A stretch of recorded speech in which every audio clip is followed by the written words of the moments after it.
here we are, here we are. Don't worry, I just need to connect our little chat together. It's good to see you, it's good to see you all. I know, it was a little bit of a hazy start, there we go. A little bit of a hazy start, but don't worry, it took a moment, we're here now. Don't stress. My apologies for the small delay. The servers needed to be rebooted and I had to call over my little demons to get the work done for me. You know how things go, a little of column A, a little of column B, but it's good to finally be here now, because you know I'd brave hell and high water to make sure this went off without almost any hitch. Oh goodness, thank you. Either way, my darlings, it's lovely to see you, it's good to see you. Come on in, come on in. It's good. It's not a Zanny stream without YouTube stuff. I swear, 90% of the time it isn't. It's just when it's these ones. It's just when it's these ones where the chat randomly breaks. Because I'm not quite sure why the chat randomly breaks sometimes and says there's a problem. Because it just shows me. Do you want to see what it shows me? It shows me a fucking monkey holding a hammer. Something went wrong. No way, YouTube, something went wrong. That's what it shows me. That's what it shows me. I can still see you, don't worry. Although I can still see you, I can still do everything. It just doesn't pop up on the little side.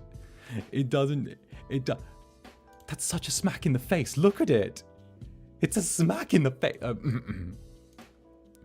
Anyway, everything's good. Everything's fine. 𝓱𝓸𝓾𝓻, morning Zanny. Have a good day and good luck. Thank you, 𝓱𝓸𝓾𝓻. Thank you very, very much. Very, very, very much. The chat was too powerful. Indeed, the chat was too powerful. Far too powerful, I dare say.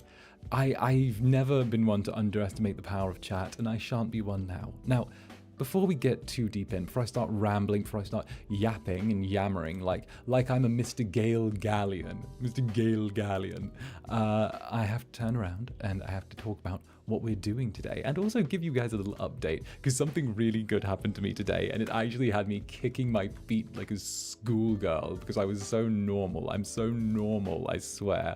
I swear I'm so very, very normal. And that was that apparently,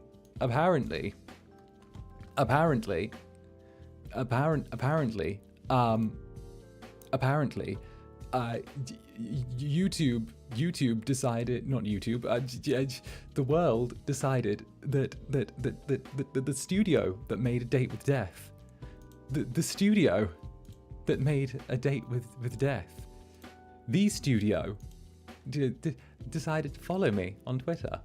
And they reposted some Zanny art, some Zanny X Death, Grimmy art, and I followed Grimmy, and Grimmy followed me back, and then I thought what would be really cute is if I hopped in Grimmy's DMs, and let's just say Grimmy and I are currently in each other's DMs, and all is well, and it might just get even better.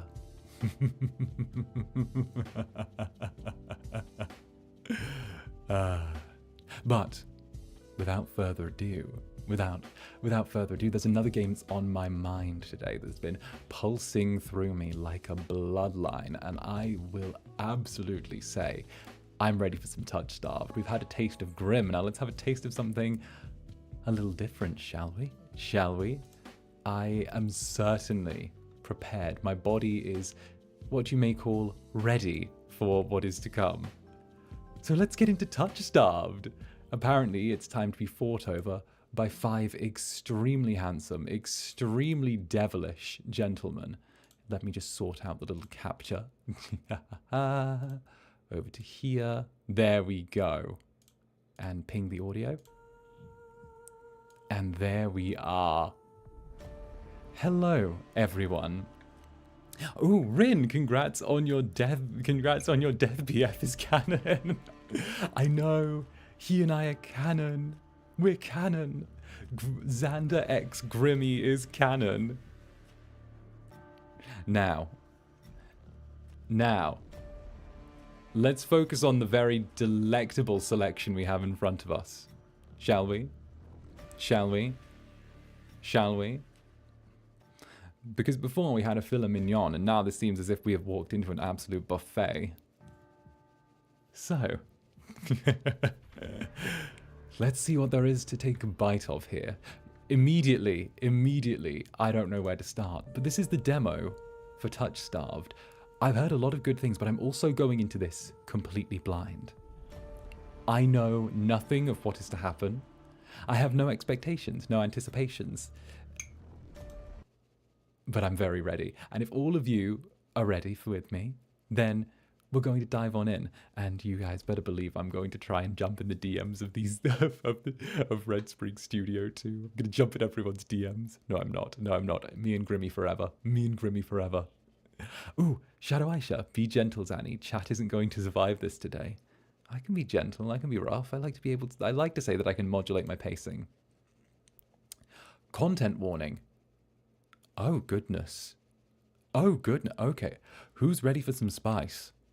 TOUCHSTARVED is intended for an older audience. It contains mature content that includes but is not limited to horror, graphic violence, strong language, alcohol and drug referencing, injury and dismemberment. Player discretion is advised. If you accept the content warning, click to proceed. Hot.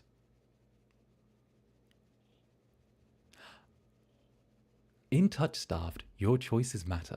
The decisions you make may result in unique dialogue, interactions, or even choices in red text which contain exclusive content. Try playing through the demo more than once and choosing different options. You may even uncover a secret ending. And remember, there are no wrong choices, only interesting ones. Choose wisely and save often. Oh, hello. Left click progress dialogue, mouse wheel, mouse wheel down, spacebar hides the UI, alt activates skip mode. Okay, standard visual novel. I love visual novels. I think I've told you all before, I love visual novels. I have a burning passion. I also have coffee with me right now, which is there. And I love this. It's an extra dark roast blend for me today. I am Zander. Zander. Choose your pronouns. I am he, him. I am Zander, the he, him. This world began to unravel long before you were born.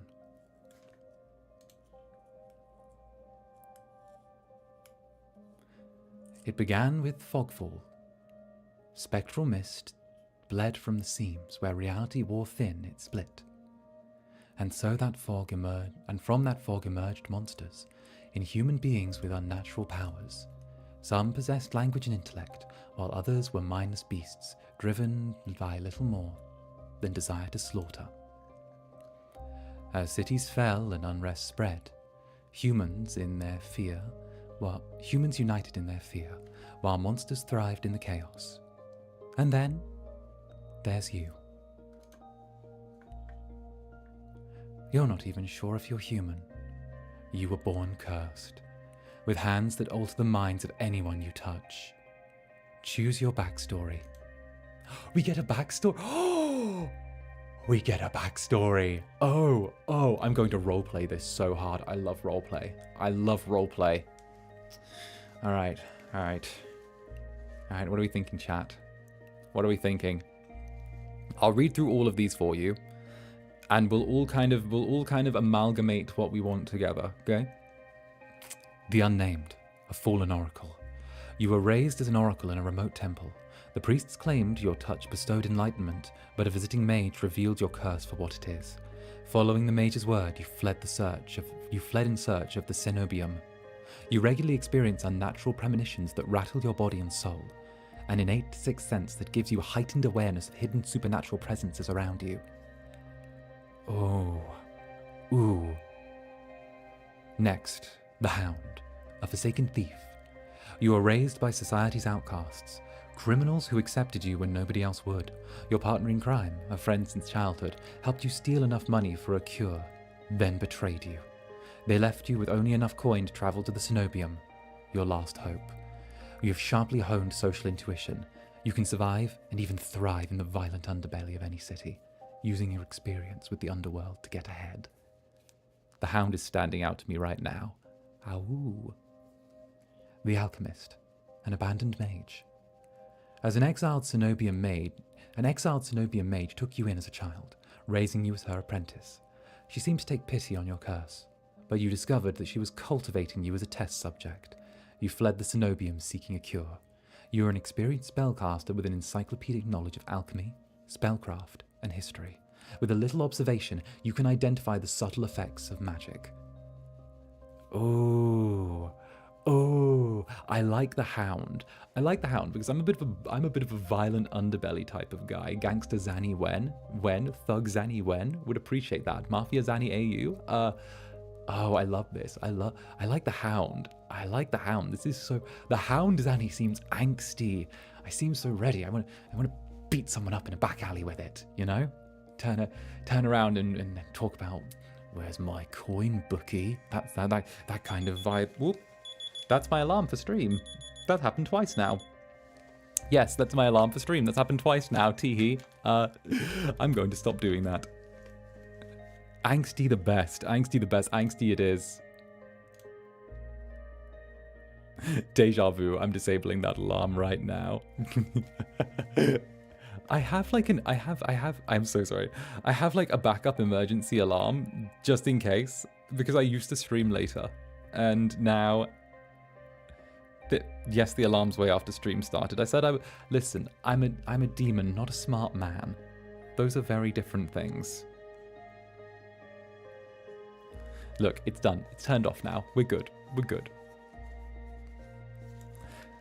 Your name is Zander.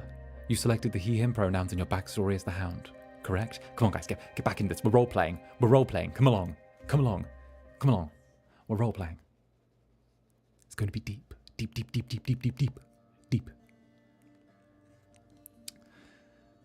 The wasteland stretches as far as the eye can see. There's nothing out here but death. The ever-present stench of decay and countless sun-bleached bones cast like seas across a barren land. I could say death doesn't scare me, but to tell the truth, I'm desperate. It's been 2 weeks since I joined a caravan bound to the wastes. Finding a group that would accept me was a trial in itself. As rations grew sparse and my canteen ran dry, I began to despair. But then, I saw it. Ooh. 𝓱𝓸𝓼𝓽, the city of knowledge, one of the last bastions of humanity left in the world, and home to the famous academy called the Cenobium. All the world's knowledge gathered in one place. If there's anything, I'll find a way. If there's anywhere I'll find a cure for my curse, it's there.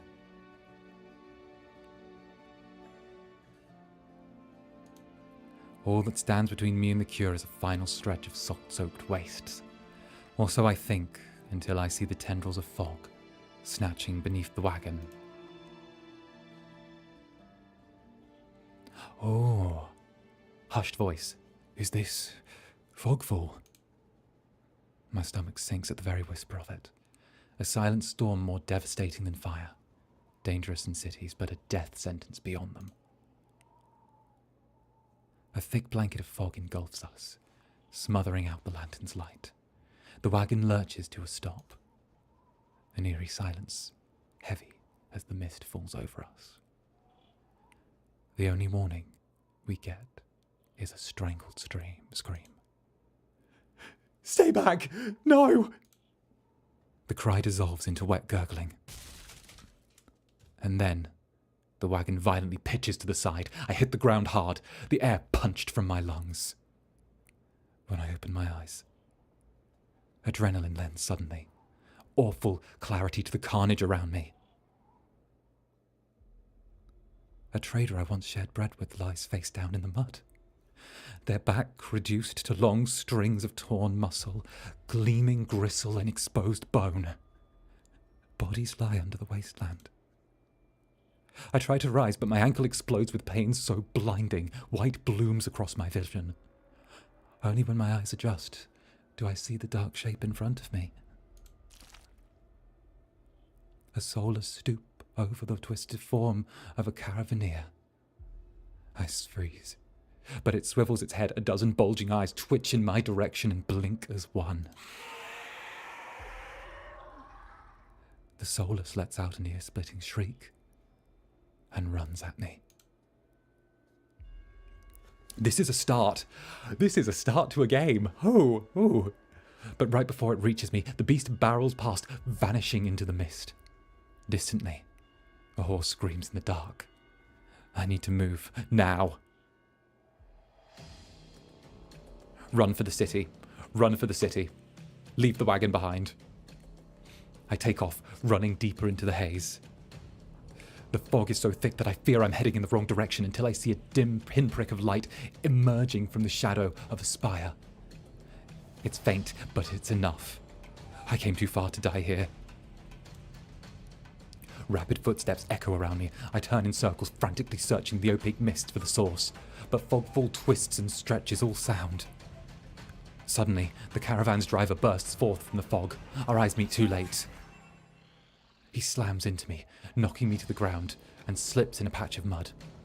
The Soulless falls onto him as soon as he slows.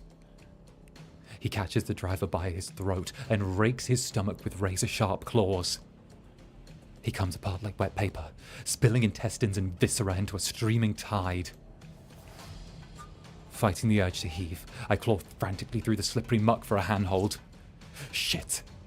My hand catches on a jagged claw of a rib jutting up from the water. My bandages unfurl as the gouge tore deep into my palm.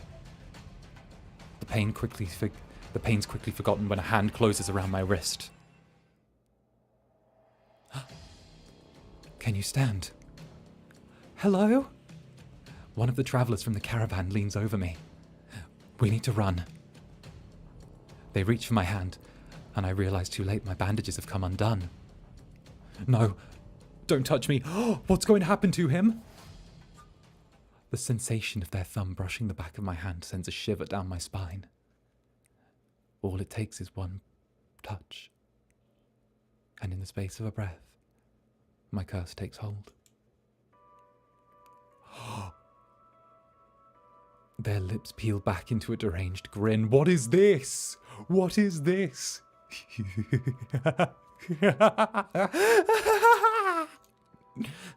No. I've seen this face countless times before. This is the curse, the madness of my own making. Their grip on my hand tightens and pain radiates from my knuckles. Let me go. Suddenly, clammy hands crush my throat, choking off my breath. Die, die, die, die, die, die, die. Spit bubbles in the corners of their mouth and flecks my face. The edges of my vision darken as my lungs scream for air. Fight them off, fight them off. Fight them off. Fight them off. Fight them off. Don't worry if anyone's just coming in or throughout anyway. This is apparently a really easy story to dip in on. My nails gouge deep into the traveler's wrist, but no matter how much blood I draw, they don't flinch. Just don't hit him with the nails. Hit him in the face. Hit him in the face. We're meant to be a street rat. Shiv him in the ribs. The more I struggle, the tighter their grip grows. My pulse hammers in my ears, slowing with each thudding beat. This cannot be happening. I'm going to die, and not because of the fog fool or the soulless, but because of my own damned curse. Tears sting in my eyes. No, not here, not like this. The hands drop from my neck, leaving me wheezing for air. My lungs ragged with each cough. My vision clears and the traveller's face takes shape, hovering inches from mine. Lips still split in a macabre smile, even as blood seeps between his teeth. They give me one last shuddering breath, then slump over, the claws hooked through their stomach. The soulless shoves the body aside, and its glowing eyes study its leathery skin as though it were grinning. There's a flash of claws. Red spills across my vision. I thought there'd be pain, but as I sink into the murky water, all I can feel is the grit of silt filling my mouth and the icy embrace of shallow water. Distantly, I notice an arm resting among the outcrop of reeds. Mine, neatly severed at the elbow. It should have taken both arms. Without them, maybe I could have survived.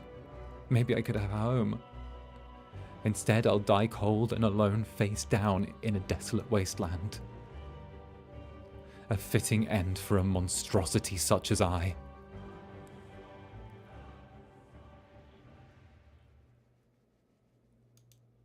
If this is death, it's not as bad as I feared. The cold is gone, as is the choking stench of bog water. I could drift, forever, consumed or cocooned in oblivion, until all thought and sensation vanished. No curse, no howling at me in madness and terror, nothing at all. The thought to it has a terrible appeal. But the next moment I take a reflective breath. Air pours into my lungs and out again in a ragged gasp. Feeling comes back. Warm cloth on my bare skin, a firm surface beneath me. The strange tang of sulphur in the air. Do not be afraid. Oh, hello. Worth it. I twist my head towards the voice, tears flooding my bleak vision at the bright glow of lamplight.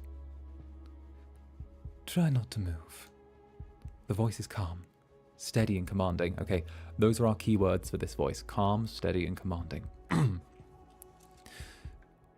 Try not to move. But more importantly, it's a stranger's voice. Once the thought cuts through my mental fog, I have no idea who this is. And I'm completely at their mercy. So, stay away from me! My words come out as little more than a creaky whisper. I clamp my mouth shut, hating how weak and helpless I sound.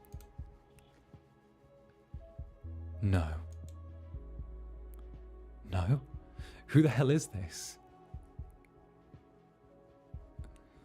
Lie back down. Lie back down. If he wanted to do something bad to us, he could have done it already. Let's lie back down. I let myself slump back against the thin pillow, wincing when the motion jolts my head. Ah, a cooperative patient. Thank you. The words swim in one ear and out the other, without much comprehension. I pull the sheet up higher, wiping my eyes until my vision is clear. The stranger towers over my prone form. Warm light reflects off his pristine medical coat. Oh. Oh, I understand. Are we playing doctor?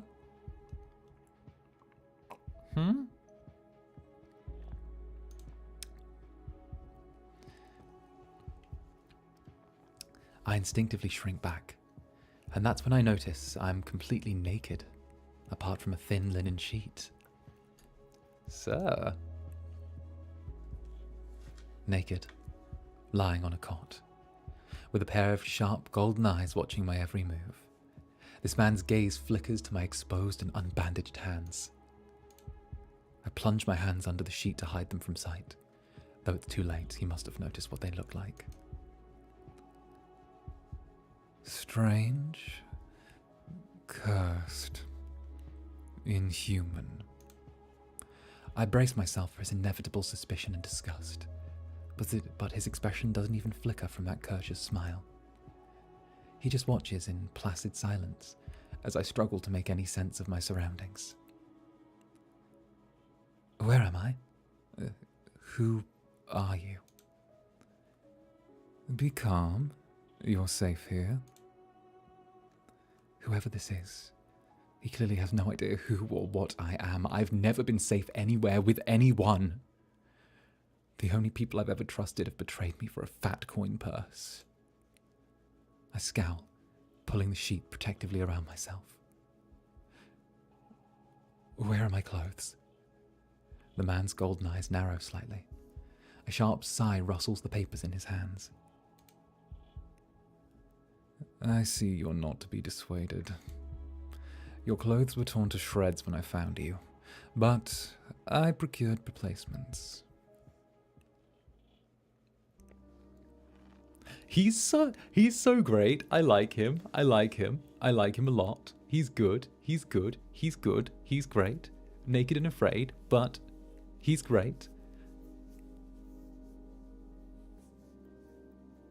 With a soft creak, he stands from the chair, giving me a better view of my surroundings. I seem to be in some sort of medical clinic. Bottles of silvery alchemical concoctions line the counters in neat rows. The air makes my nose twitch, a faint whiff of smoke, and something distinctly metallic that I can't quite place. The doctor produces a large, dense bundle of cloth, which he sets at the foot of my cot. He's easily a head taller than most, and I have to crane my neck to look at him. Thank you. Thank you. We're not going to ask him to step out. I'm an incubus. I'm shameless. He's already seen me. We're naked in the cot. It's very clear he's already seen the goods. It's not like he doesn't know what's going on, you know? Thank you. I should be polite if I can, especially since I don't know who this is, what he can do or what he wants with me. Thank you. Oh. Okay, but like the kind of like the like eyes and the long hair, like, okay. You are welcome. I will leave you to get dressed. With a curt nod, he leaves through the narrow door.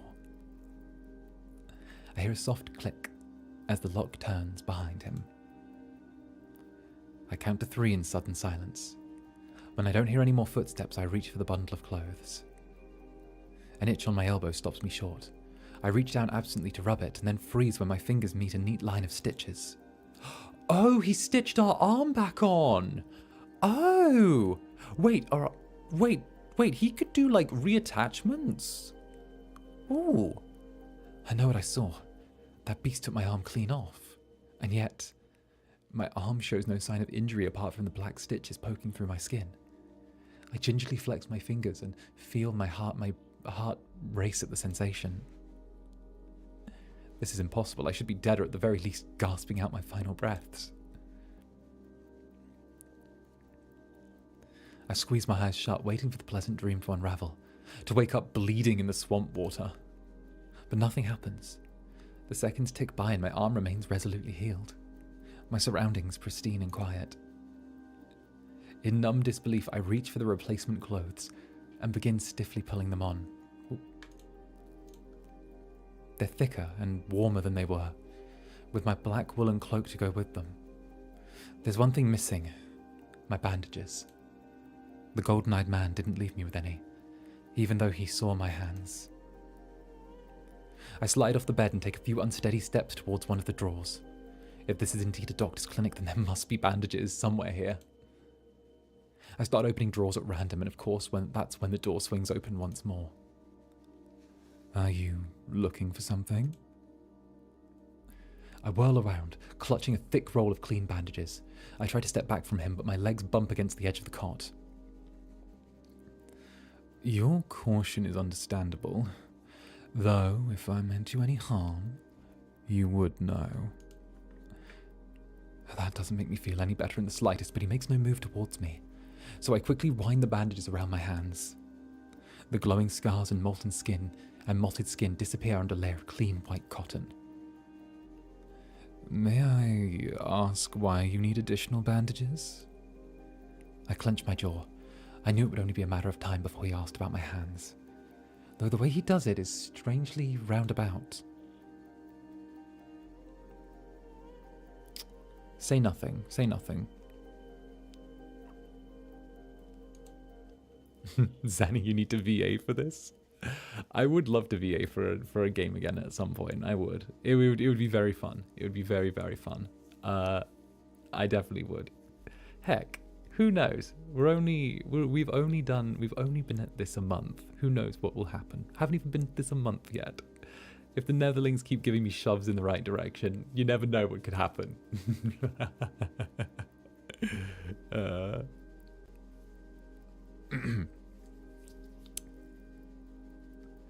There's no answer I could give without raising unwelcome suspicion, so I just finished tying the bandages in silence. I can only help if you tell me what ails you.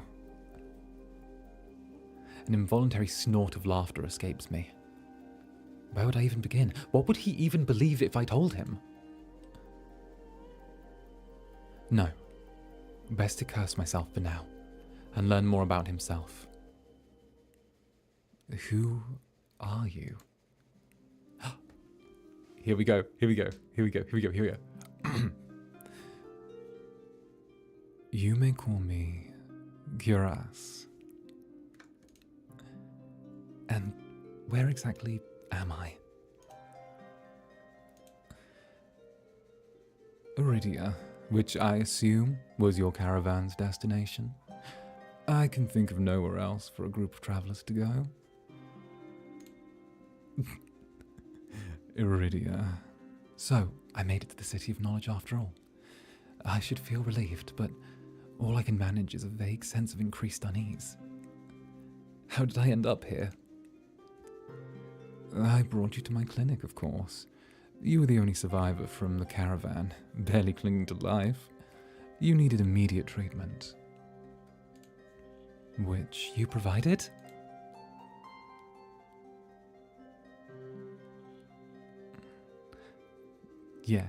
Yes.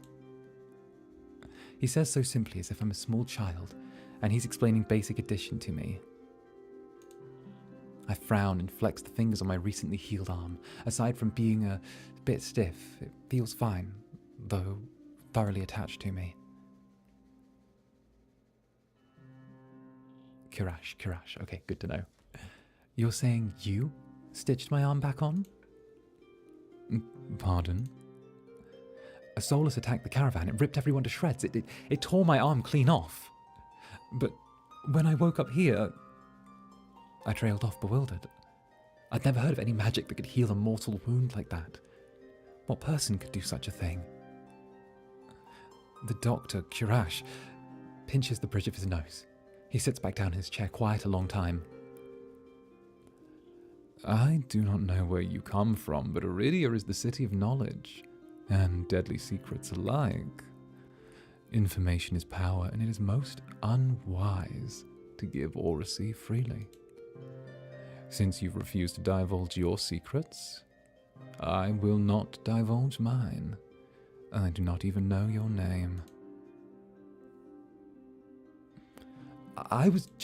You are new to 𝓱𝓸𝓼𝓽, so I will overlook this specific breach of etiquette.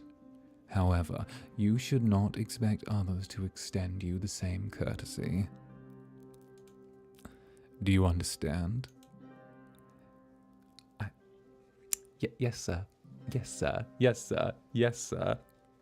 He's so pretty, but he's so mean. Like, I get we're being rude, but he's so mean. Be a doctor. What about the hippocampus oath? Hippocratic oath. What about the Hippocratic oath? He looks pointedly at my freshly bandaged hands.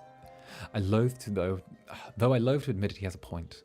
I'm also a complete stranger to him, and if I'm telling him the truth, he saved my life. I take a deep, steadying breath. This time, when I speak, I sound a bit more like myself. Zander. My name is Zander. Well, it's a pleasure to meet you, Zander. There's a bit more warmth in his smile, his polite demeanor back in an instant. Okay, he's cute, he's cute. He's cute. He's cute when he smiles. He's very cute when he smiles. Thank you for saving me. I smile. I chance a smile in return, even though he won't explain how he did the impossible. There's no doubt in my mind I'd be dead if it wasn't for him. Think nothing of it. I'm not sure if he's just being excessively courteous, but his words only raise more urgent questions. I don't know. Part of me is screaming that he is sus. Part of me is screaming that he's sus. I feel suspect of this individual's actions and temperament. His actions, temperament, and demeanor apparently are causing something within me to go, ah, you know? But I have to ask, why did you save me? You don't even know me. The question seems to startle 𝓂𝓸𝓾𝓻. I could hardly leave you to die in the wastes. Assisting those in need is the very essence of a doctor's duty. I've never met... Yes. So he's a good doctor. He's a good doctor. He's a good doctor.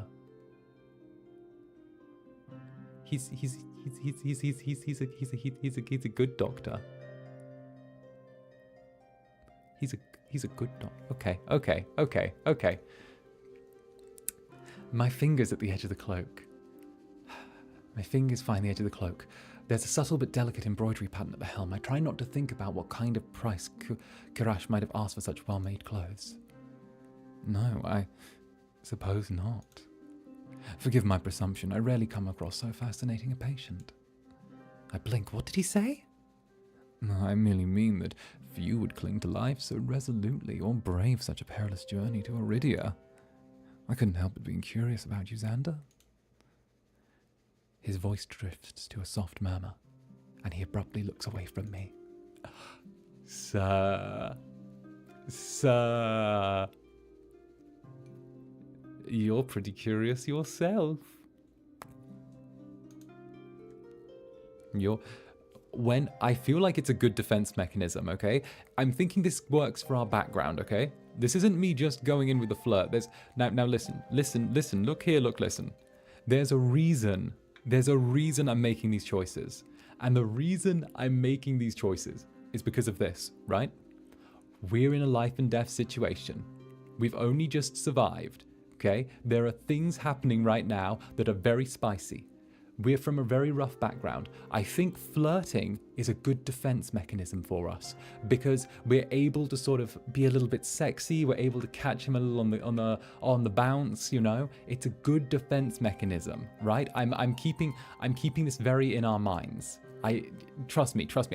We're playing the character here. We're playing the character. Okay?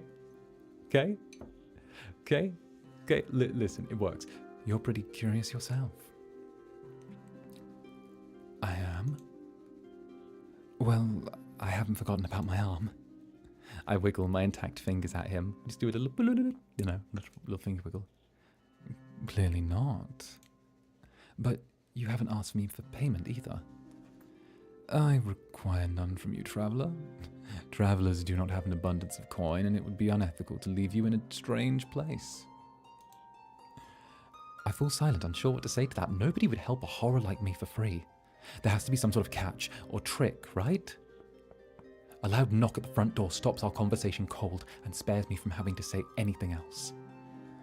Duty calls. Unfortunately, you're not my only patient today. He said unfortunately. The knock grows more insistent, and 𝓂𝓸𝓾 lets out a tired sigh. Please wait your turn. Though he says it quietly, the clamour on the other side of the door abruptly stops. Do you need anything else before you leave, Zander? Oh, between the soulless attack and my miraculous survival, I'd almost forgotten why I came to 𝓱𝓸𝓼𝓽 in the first place. I needed directions to the cenobium. Oh, there's a save. Okay, there we go. The cenobium. The look on his face is downright chilling. He pauses and chooses his words with cold deliberation when he speaks again. Whatever you seek, it's very unlikely you'll find it there. The cenobium's gates open for a precious few visitors, and even if they did, you would not like what you found inside. My heart sinks. Is he saying that I came all this way for nothing? That I risked my life and limb for nothing? No, that can't be. I only just arrived, and 𝓱𝓸𝓼𝓽 is the largest city still standing. There has to be a cure for me here. Then, if not the cenobium, what would you suggest? Do you know anyone else in 𝓱𝓸𝓼𝓽? I shake my head.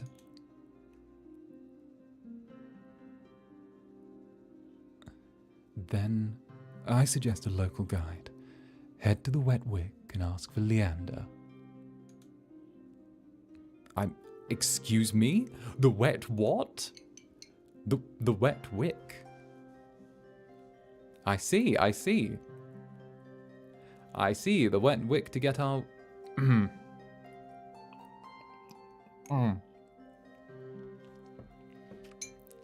The wet wick. He sounds deeply unamused.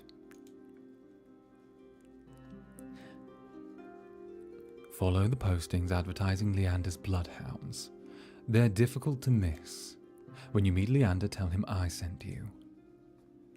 That isn't much to go on, but 𝓂𝓸𝓾𝓻 points towards the clinic's back door. You will be safe as long as you don't draw attention to yourself. That's easier said than done. I've been a magnet for the worst sort of attention. If you require my assistance, you may return whenever you wish.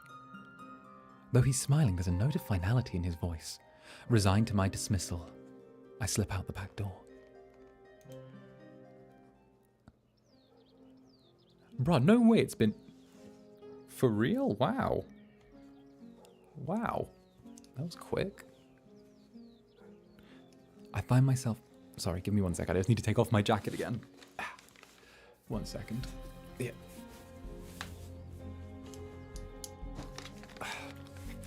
I always overdress when I stream. I find myself standing in a narrow and rather gloomy alley. I pull the new cloak up over my nose, stepping from the chamber pots that have been emptied into the street. Something weighs heavily inside one of my cloak's pockets. My coin purse? Everything's still inside, every last coin I'd scraped together for the journey to 𝓱𝓸𝓾𝓻. It doesn't even look like it was opened. There were so few coins in there to begin with, it probably wasn't even worth stealing. I glance back at the clinic's back door. 𝓂𝓸𝓾𝓻 didn't take any payment. He didn't even ask for a future favor. But he also said that in 𝓱𝓸𝓾𝓻 secrets are power. Does that mean he expected me to give up mine at some point?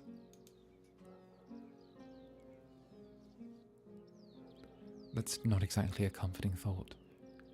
Still, no matter why he did it, 𝓂𝓸𝓾𝓻 gave me a second chance and a lead on where I might find said help. I'd better get going, before he changes his mind. I squeeze out of the alley and into the crowded main street.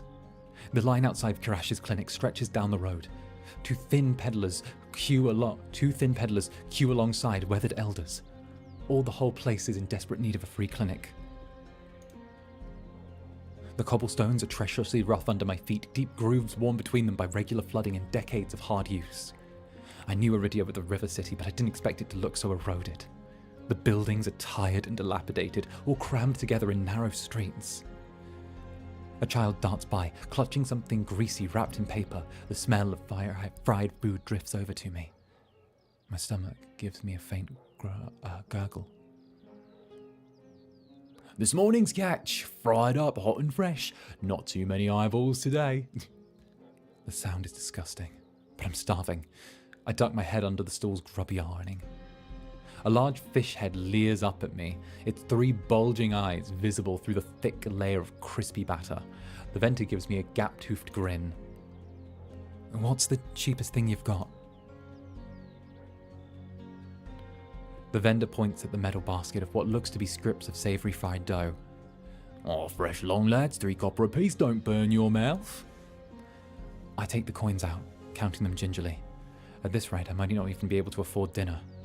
Reluctantly, I drop payment on the counter and take my meal. 2 streets later, I pass under a wrought iron archway adorned with dangling garlands of red and pink lilies.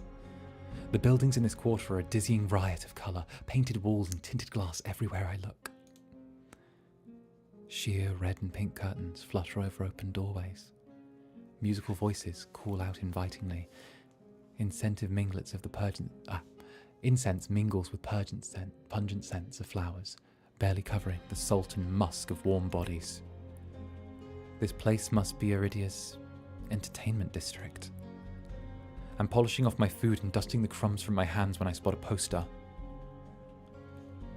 It features the silhouette of a smiling man, wearing a single dagger-like earring with the word Bloodhounds printed above his head, a motto, as above, so below.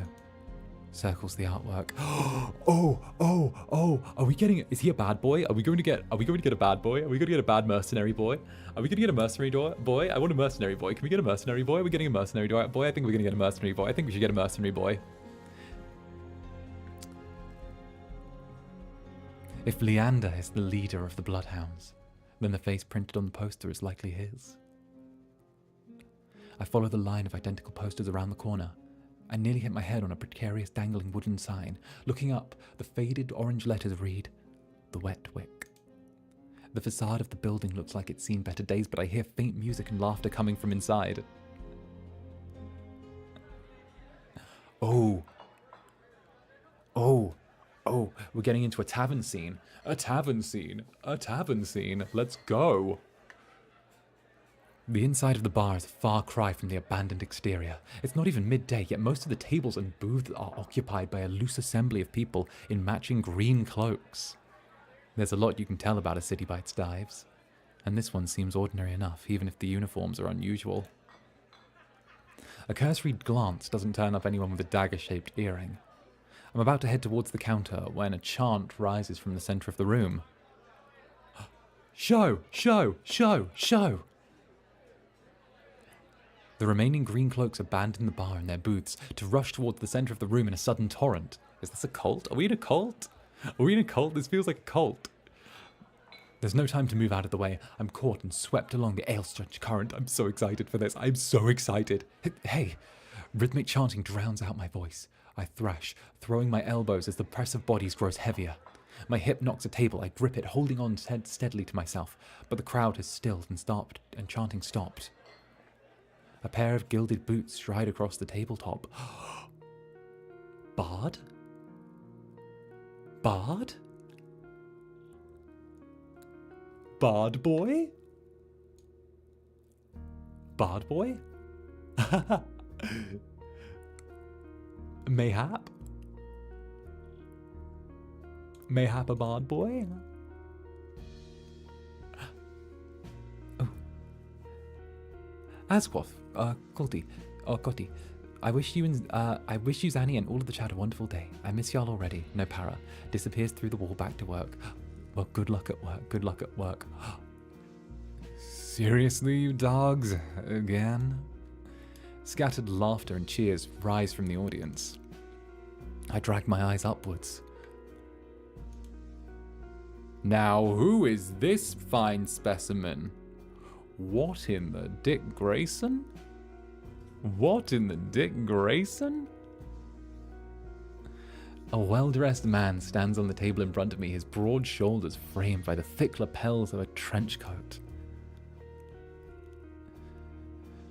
This time really is the last time, all right? This time, when he speaks, the audience falls silent, as though bewitched by his magnetic presence of rich, low voice. Oh, I chose right for the voice. I did.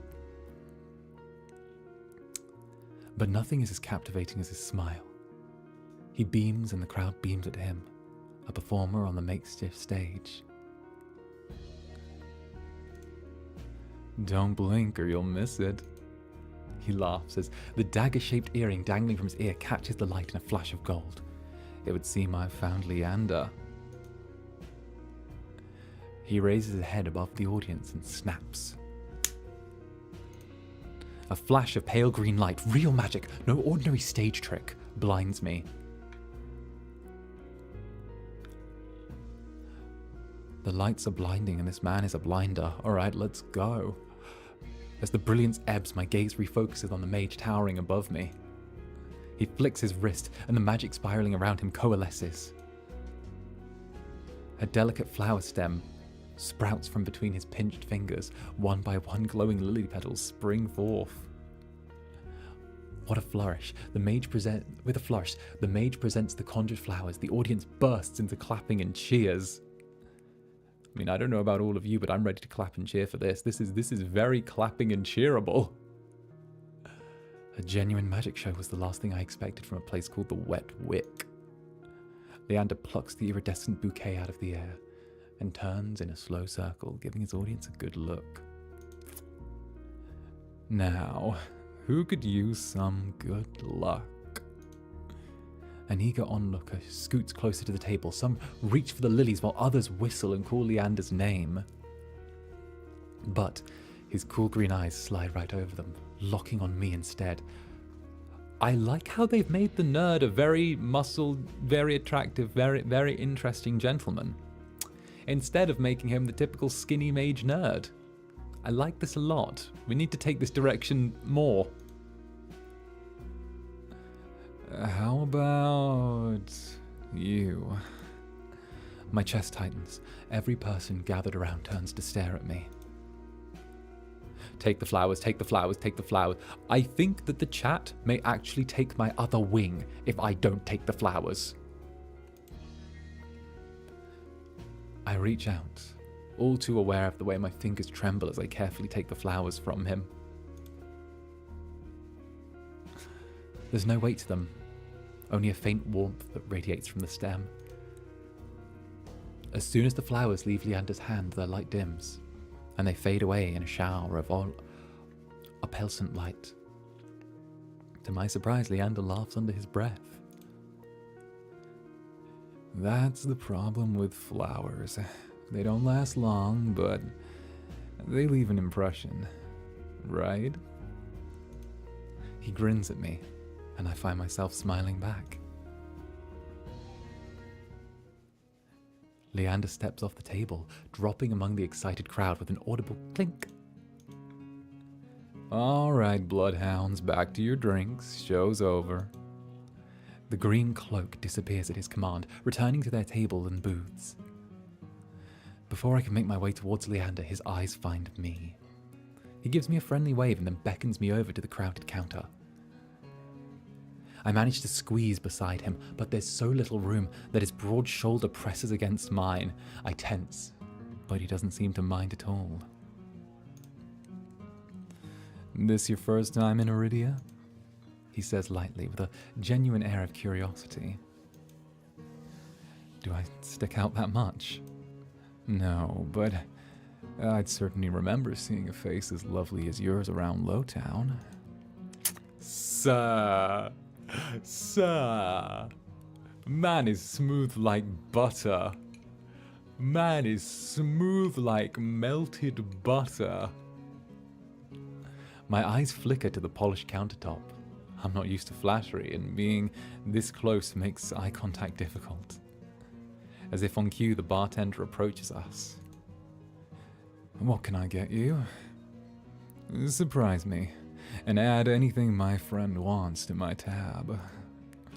I wasn't expecting the generosity, but I have to admit, I do feel a little thirsty after all that fried dough. Oh, no, we can cut the sentence 5 words early. We can cut that sentence 5 words early.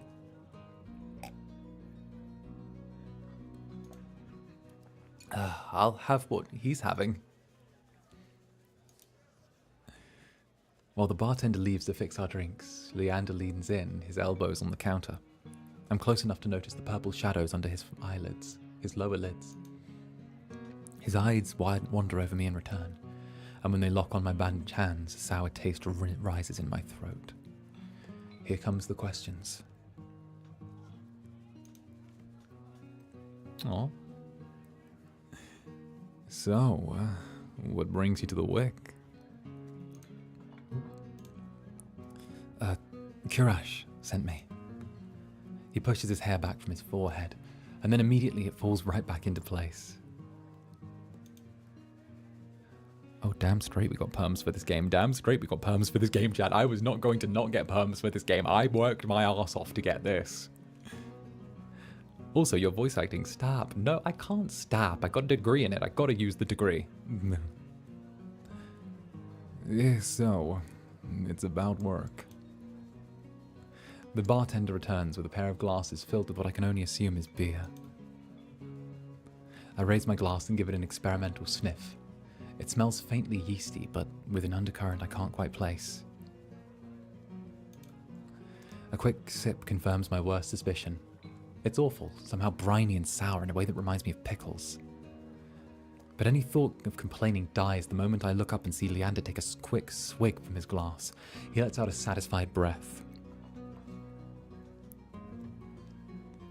So, how can I be of assistance? I need to get to the Cenobium.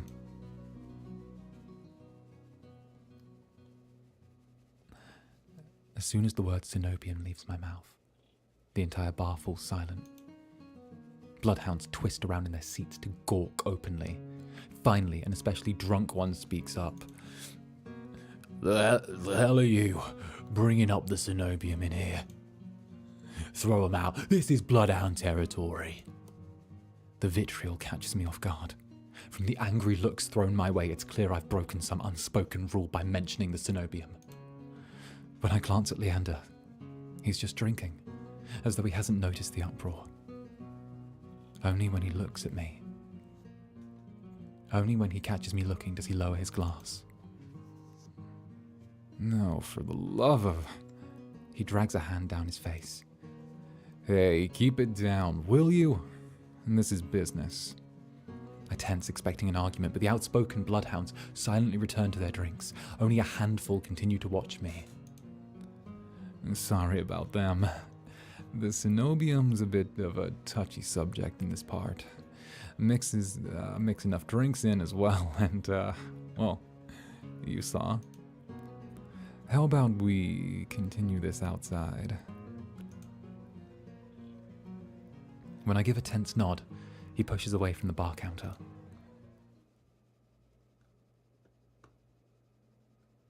I follow Leander to an alleyway tucked behind the wet wick, where layers of frayed bloodhound posters have been plastered to the walls. Seeing them side by side, the resemblance between Leander and the likeness on his posters is impressive. Okay, the man didn't flatter himself on the posters. That's good. Here it comes. Someone's saying here it comes. That makes me nervous. That makes me nervous. Here what comes. Here what comes, good sir. Here what comes, Leander. Leander, what is this person asking of me? 𝓂𝓸𝓾 didn't send you here for help with the Cenobium, did he? From the look he gives me, he already knows the answer. I glance away. No, he didn't. He suggested I find an alternative. And yet here you are asking about them anyway. What did you need the Cenobium for? I don't want to tell him about my curse. The less people know about my capabilities, the better. Thankfully, Leander takes my reluctant silence as an answer. Well, I see you're already aware of the city's current currency. Information is worth its weight in gold here. 𝓂𝓸𝓾 told you the truth. The Cenobium's dangerous. Get on their bad side, and they'll imprison you if you're lucky. Or torture you if you're not. But the Cenobium's supposed to be a place... Oh, but the Cenobium's supposed to be a place of learning. A sanctuary. Don't steal my line, Leander. The Cenobium's always been heralded as the last bastion of humanity, a shining beacon of hope in a world steeped in a nightmare. If there's any place that holds answers, it would be the Cenobium. That's why I came here. That's what they want you to think, but they seem too good to be true. Things that seem too good to be true often are. Such a simple statement, yet it leaves me reeling. If it's true, then I staked everything upon a lie. What now? Leander clears his throat. But as I always say, there's solutions to every problem and alternatives to every solution. He claps his hand and turns to me with a brilliant smile. That's why 𝓂𝓸𝓾 pointed you to the Bloodhounds. Let us help you, whether it's hunting soulless, finding people, or recovering stolen valuables. We do it all, and all free of charge. I'm shaking my head before he's even finished his practice speech. My patience is wearing dangerously thin. Listen, I appreciate the offer, but my problem can't be solved by a group of good Samaritans. Oh, we're being rude. We're being rude. Good. You know what? That matches our background. We are shady like that. We're a little bit shady. We are a little bit shady. To my chagrin, Leander nods slowly. Then your problem must be fairly serious. And if the Cenobium is your first choice, you're searching for a magical solution, aren't you? When my eyes widen, he nods along, as though he suspected all along. I'd be happy to help you out. That is, if you tell me what ails you. Leander might not work for the Cenobian, but he is a mage and a powerful one at that. If his demonstration earlier is any indication. I'm silent, plagued by indecision. I don't know whether I can trust him, but it's not like I have any alternatives. I hate to admit it, but this could be my only path forward. Oh, I don't know what to do. I don't know what to do. I don't know what to do. My confession comes out in a pained whisper. I'm cursed. Cursed? Oh, now I'm very curious. What kind of curse? Something ancestral or more recent? He looks me up and down, taking my face, my eyes, and finally, my hands. It's your hands, isn't it? I wait until I'm certain my voice will remain steady before answering. Oh, he can read us like a book. He can read us like a book. Ooh. My touch is dangerous. It changes people. It hurts them.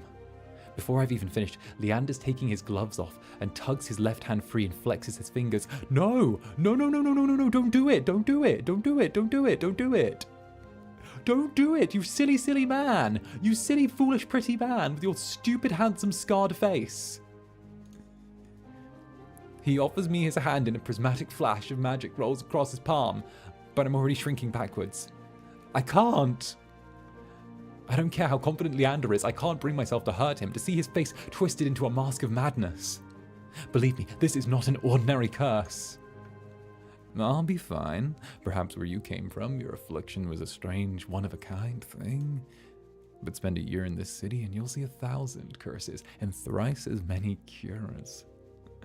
Do you really think Kirash would send you here if he didn't think I could handle it? How should I know? I only met him today, you stupid, pretty, stupid, smart man. I'm as good as any mage in the Cenobium. Better, even.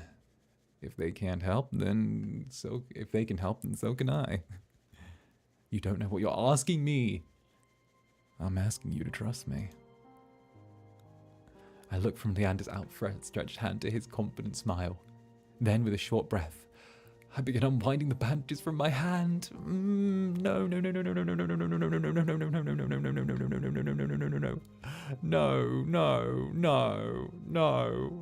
don't want to drive the pretty man insane. Don't make me drive the pretty man insane. Don't say I didn't warn you. You can tie me up first if it makes you feel better. Excuse you? Sir? With each joint I expose, I grow more and more certain that this is a terrible idea. Ready when you are. If he's bothered by the way my hand looks, he doesn't show it. My fingers hover shakily over his palm. 3, 2, 1. Touch him. I tap his palm once as quickly as possible. It's barely more than a brush, but that's all it ever takes. When I look at his face, expecting to see the worst, Leander only grins. See? It can't be. This time when I reach out to touch Leander's palm again, he only catches my wrist before I pull away. I told you, there's really nothing to be worried about. He trails off when my thumb brushes the soft skin of his inner wrist. I search Leander's face for traces of madness, but his eyes remain clear, soft and green. Color rises in his cheeks, but he still remains except for the subtle bobbing of his throat. Neither of us speak as I trace the contours of Leander's palm, lost in an awareness I was never prepared for.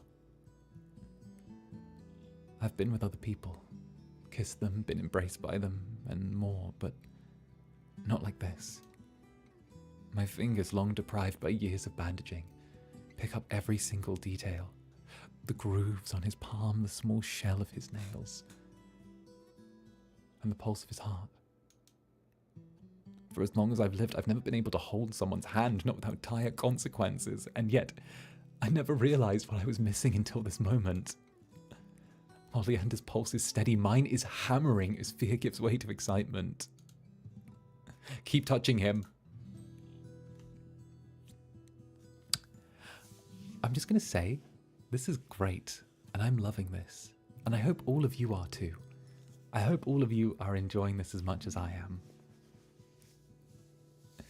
My hand glides over Leander's wrist, and up his forearm where his smooth skin abruptly gives way to the raised scar on the edge of his sleeve. It matches the one that runs from his collar to his cheek. Could it be the same wound? I glance at Leander's face, his lips part as he considers his words before speaking. I'm the first person you've been able to touch like this. My hands go still on his arm. So far. I'll admit, your touch just makes it somewhat difficult to stay level-headed. Oh, he's pulling me, but not due to your power. I take my hand. His soft green eyes flick to mine for a moment before he turns to inspect the golden fishes crisscrossing my knuckles. Look, we match. He points to a golden pin on his coat collar, and I give him a small smile. I draw my hand back and take a steadying breath. My head feels as though it's stuffed with cotton. Habit alone guides me through the motions of rewrapping my hand, although my fingers tremble too much of the bandages to lie flat. I can't believe that worked. May I ask your name? I'm Zander. You were right to hide this from me, Zander. That curse of yours, it's unlike anything I've dealt with. I can tell you're discreet, but you'd best not go showing that off to anyone else. I didn't plan on it. Oh, he's good. He's good. I trust him. I like this man. I trust him. I think we should trust him. We're making the conscious choice to trust him. I don't know if I'm sold on him completely romantically yet, but he's definitely like 70% of the way there. I'd say 65 actually. He's 65% of the way there for me romantically. He's definitely past 𝓂𝓸𝓾𝓻. He's definitely past 𝓂𝓸𝓾𝓻 as primary interest. Are you staying in Lowtown? I pause. Room and board wasn't something I'd even considered yet. I don't know.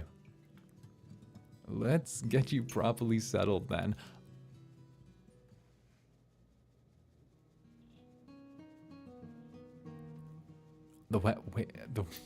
He's a good guy, he's perfect. The wet wick is noticeably quieter. Without their leader, most of the bloodhounds have dispersed, or in a few cases, fallen asleep beside their drinks. Got any rooms left? Or did my luck grab them to sleep it off? The bartender, who I now realize doubles as the innkeeper, slides a key onto the counter.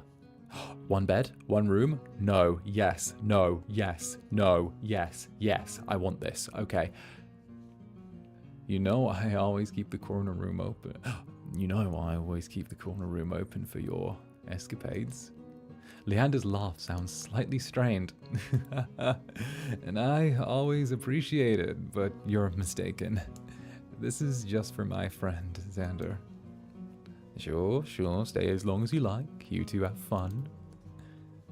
Escapades, huh? Huh, Mr. Leander? Escapades?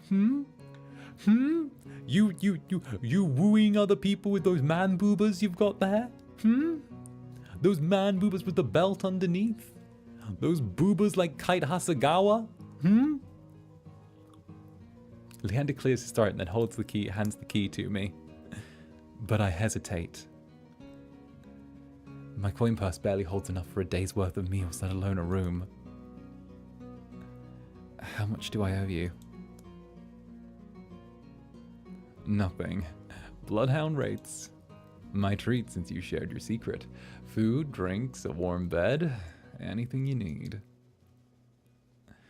Carefully, I take the key from him. It's small, but weighs heavy in my palm. I never expected to have a warm bed in Iridia, let alone free meals.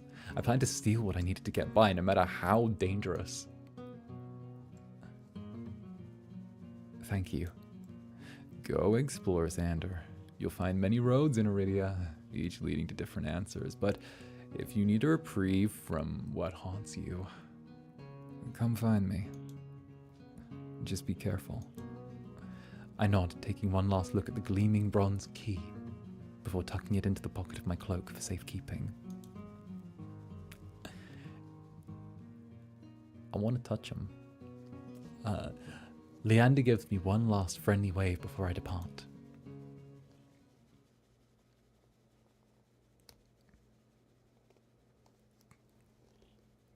The air clings, sodden and heavy.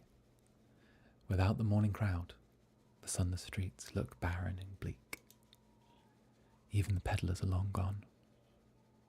Only a pair of crows remain, quibbling over the stale crusts in a gutter. I feel a ridiculous pang of envy. At least they've got a reason to fight. I've never felt so lost. 𝓂𝓻, Leander, they both made it clear that the 𝓱𝓸𝓾𝓻 can't be trusted. But I came so far, endured so much. I need to see the 𝓱𝓸𝓾𝓻 for myself, if only to satiate my curiosity. I should have asked someone at the bar for directions before leaving.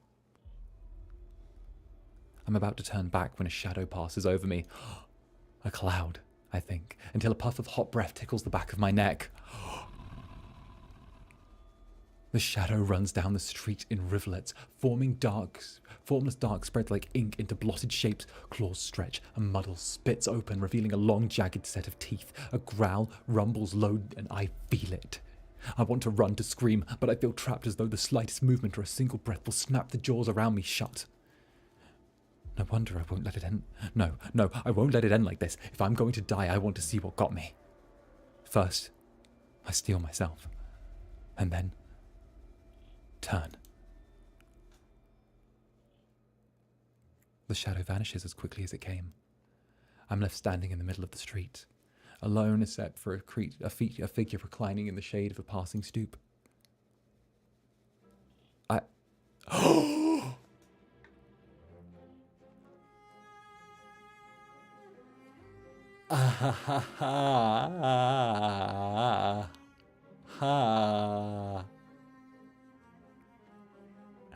Why, hello there. Why, hello there.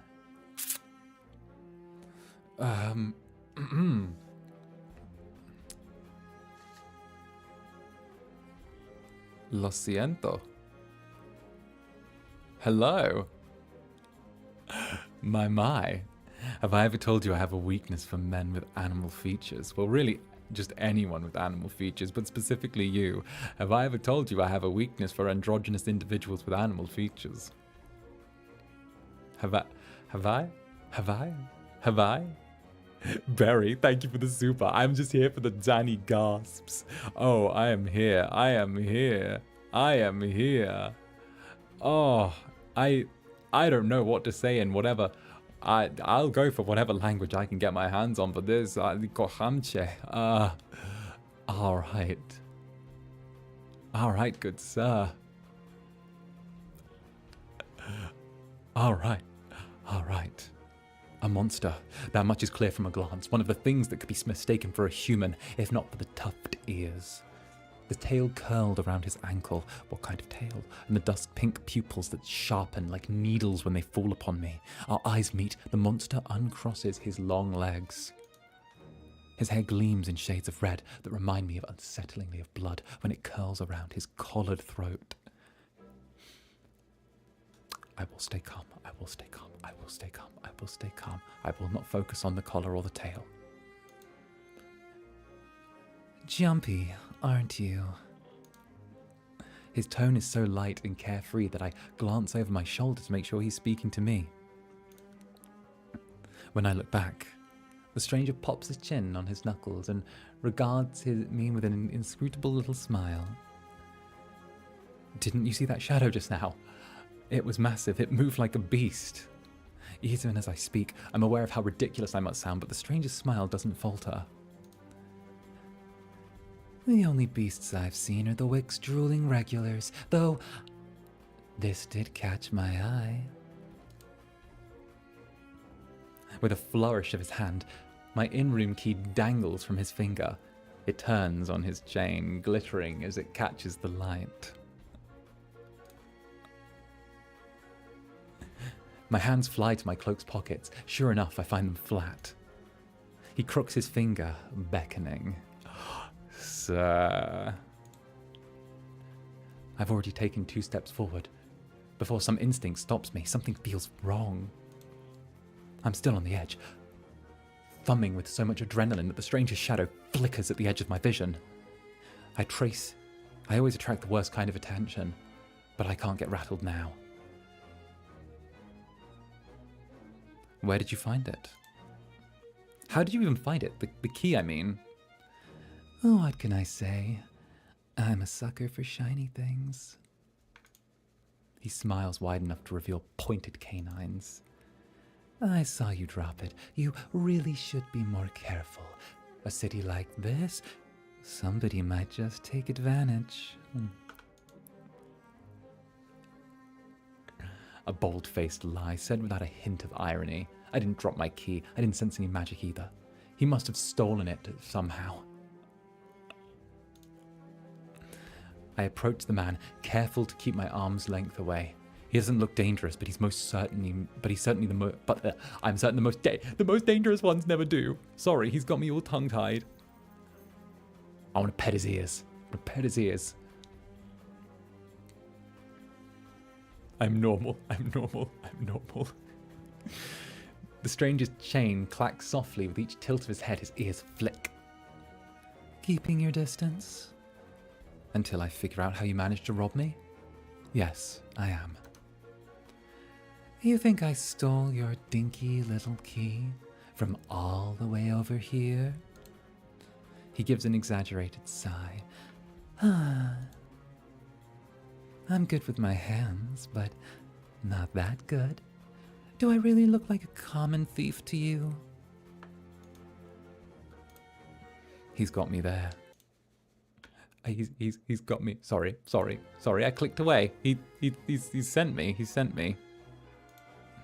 The sheer fabric of his sleeves alone would be too expensive for most street thieves. Hell, the shoes look like more than I spent traveling here. And then there's the shop behind him. No matter the city, parted pink curtains only ever mean one thing. Oh, it's here. Oh,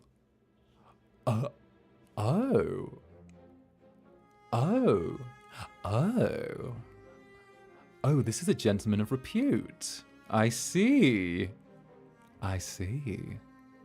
Interesting.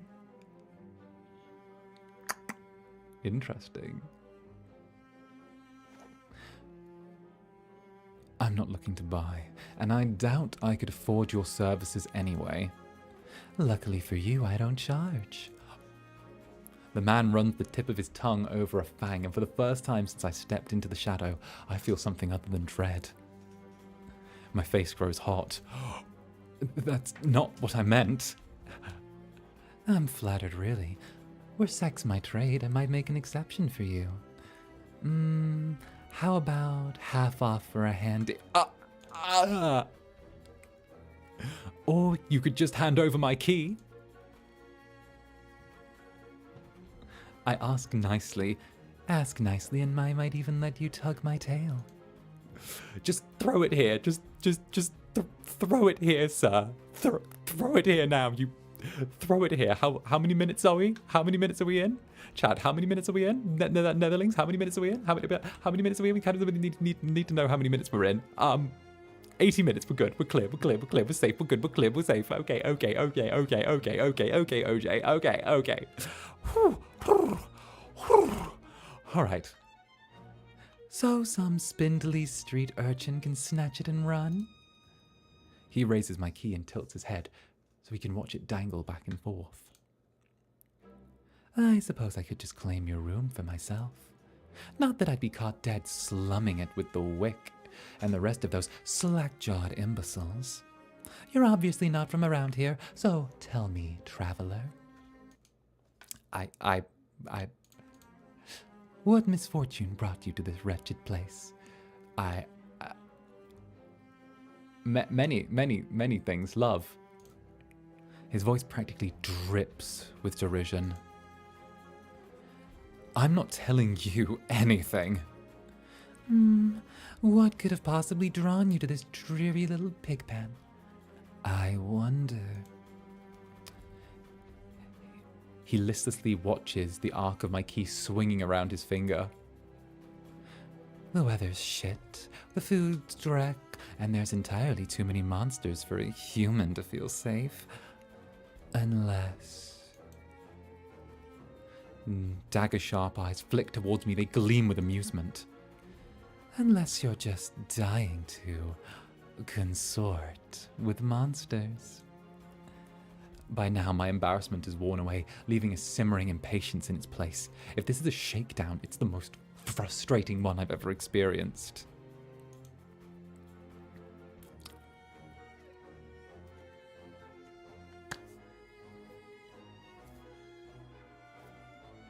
We know there's only one option.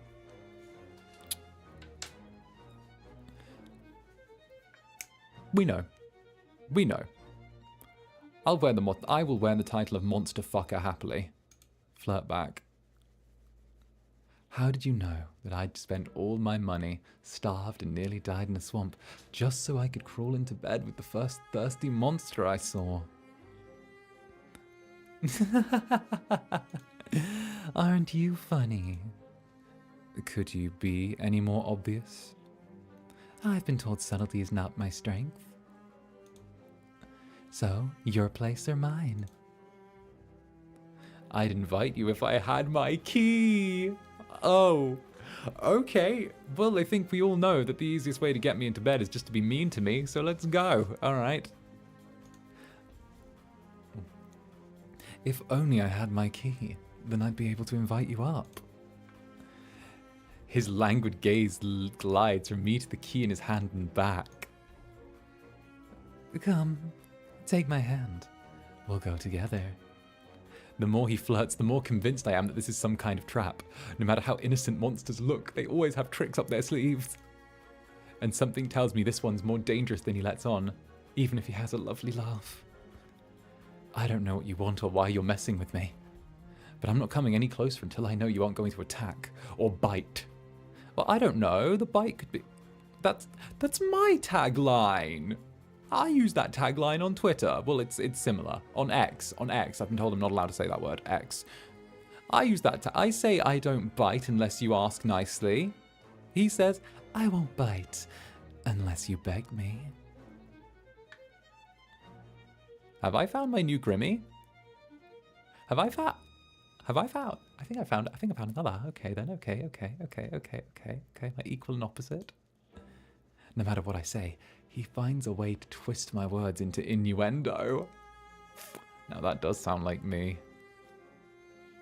Even when I'm silent, he goes on as though we're having a conversation, not a standoff. Do you like dancing? There's a traveling troupe performing in Hightown tonight. Their lutist is utterly exquisite. Truly a performance to die for. There's life in this dreadful place. You just need to know where to look.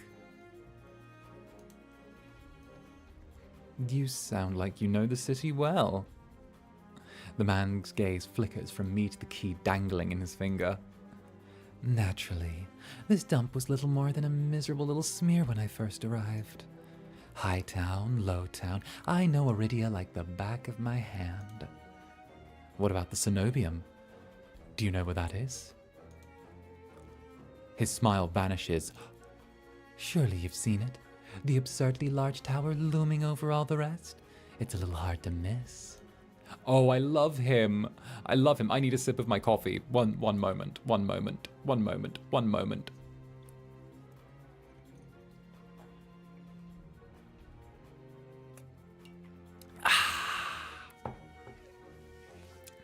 This gentleman... Wait, are we wearing... I've really got to stop wearing the same, outfits as people in these games. Because there was the cat in bondage gear that we matched up with. There was the... There's his current... I don't know if you can all see. But if you look... look at my little chest thing going on here. I think we're matching again. We're matching again. Look at that. Look at that. Look down here. My little. Zanny coded indeed. He must mean the spy that I first noticed when I caught sight of Iridia. The Cenobium's overrated. Forget about it. I can show you things those stuffy boars in their limp dick tower couldn't even dream of. I've already got plans. Oh?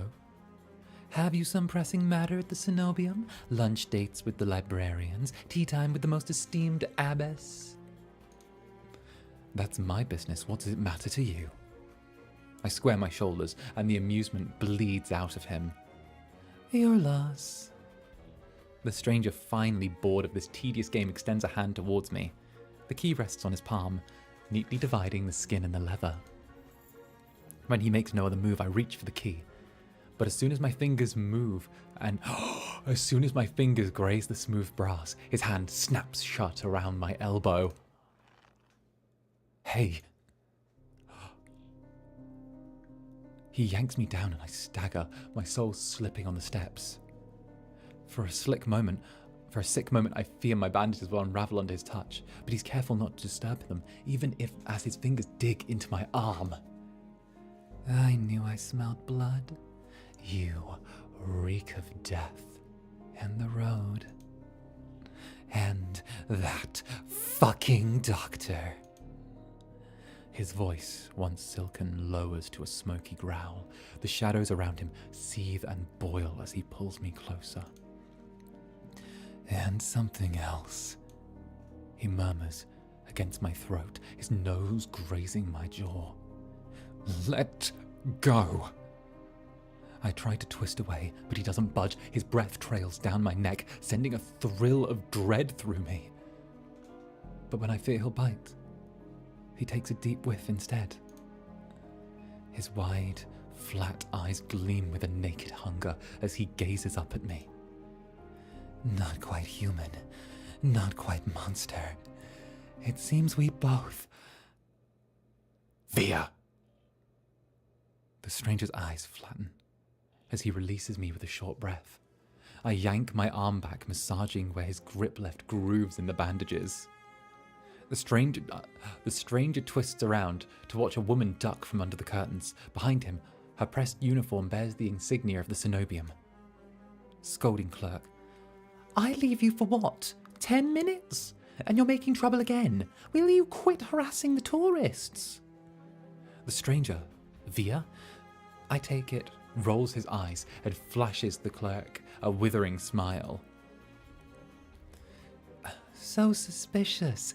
Can't you see this is a friend of mine? A natural liar, he grins at me. His tail swishes minutely. The woman purses her lips at me, clearly unconvinced. I open my mouth to correct him, but Via cuts in. I was graciously offering my dear friend some free advice. Though his voice remains light and cheerful, his expression darkens. Danger's drawn to you like a moth to flame. It will always find you given time. The woman clucks her tongue, as though she's heard this recital 102 times. Word of advice, don't take free advice from lazy foxes lounging in the street. This crook would sell water to a drowning man for the sheer enjoyment of it. She shrugs off with a wilting look from Via. Oh please, any friend of yours knows it's true. Now, hold still. Via rises gracefully at her approach. He pushes his hair aside so it drapes over one shoulder, exposing the long line of his neck. This gentleman, he's a monster. He's terrible. He's terrible and awful and manipulative and aggressive and very dominating as a person, and I love him. And suddenly it dawns on me. The jingling I heard earlier wasn't coming from the harness attached to his collar, but a leash. A heavy ironclad chain wound around a hitching post and padlocked to the back of his collar. Via posed deliberately to hide his leash from me. Oh, you're a pet. The woman produces a keyring from her pocket. She rifles through a dozen identical keys before selecting one and slotting it into the lock. Come on, unless your friend's tagging along on our merry little Solus hunt. They're hunting for Solus inside the city. Words momentarily fail me. The woman regards me with a polite if tight smile before marching down the stairs. Veer lingers. He stretches his arms over his head with a yawn, and I try not to stare at the way his stomach flattens when he arches his back. Your little secret's safe with me. Try not to get yourself killed. Veer hops off the stoop and bounds after the woman. His tail sways merrily, as though he hadn't just lied and threatened me. Did you try that thing I mentioned? The Leventian nut? The one where you take the 3 fingers and actually... Don't tell me, knowing you, it's disgusting. Veer's airy laughter echoes down the street. It's only after he and the cleric have vanished from sight... The cleric have vanished from sight that I realise I'm missing something. Oh, wait. Reflectively, I shove my hands into my pocket and find it. The room key. I ease the key from my pocket and smooth my thumb over its teeth as I try to recall a touch, a tell of anything from Veer's sleight of hand. I can't remember how he did it. For all I know, it's certain that all I know for certain is that the Cenobium saw fit to leash him, a fate I could share, if that's what his vague warning meant. I let my eyes drift skyward, past the lanterns swaying gently in the breeze, to the Cenobium faintly visible through the haze. Just one glimpse is all I need, and then I can put this all behind me. This time, the key goes into my coin purse for safekeeping. I'm sorry, can we... I need to take a moment. I need to take a moment to process Veer. Everyone, Netherlings, chat, Netherlings. Can we take a moment to talk over Veer? He's very clearly a bad person. Or an angsty guy. A roguish gentleman. A gentleman who's gentlemanly roguish. However, he's now my new fixation. If evil, then why hot? That's my question for you. If evil, then why hot? I feel as if this is a very valid debate here. You know, I'm going to... Here, I've got something for this. See, watch this. Do you see? My eyes are currently normal, right? However, this gives me some rose-colored glasses. So now... Actually, wait, this isn't the one. This will be the one. So what I'm going to do is... I see the red flags very clearly. So I'm going to fix that. There we go. There we go. There we go. Now all of the red flags just look like normal flags. See? Perfect. Okay. Because there's red now. No red flags. They're just normal flags. It's so easy to follow the sluggish river that splits Iridia in two. A colossal bridge arches over the dark water below. I cross as quickly as I can, climbing ever uphill towards the distant tower. No, I don't want to fix him, chat. I like him broken. I like him more broken. I don't want to fix them. I'm not a rehab center for damaged men and women. I like them damaged as they are. Okay, I'm the person that goes to the reduced section in the store and sees it as a treat. Hours later, legs aching, sweat beading on my forehead, I finally find what I was searching for. The Cenobium of the Luminous Void. It stands at the highest point of Iridia. Surrounded by cold white walls, well-dressed people stroll through the walkways, paying no attention to the massive tower in their midst. I'm the only person standing before the gates. I crane my neck up and up until the top of the Cenobium Tower disappears into the clouds overhead. I frown at the gates, wondering what horrible traps they may contain, despite their elegant beauty. There must be more to them than meets the eye.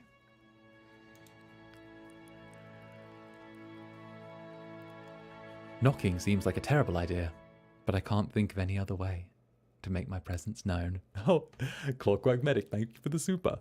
I'm so glad you're playing this, Zanny. I'm dying. I'm glad I'm playing this too. I'm very glad I'm playing this too. The absolute madness that is this game. The absolute madness. I adore. I adore.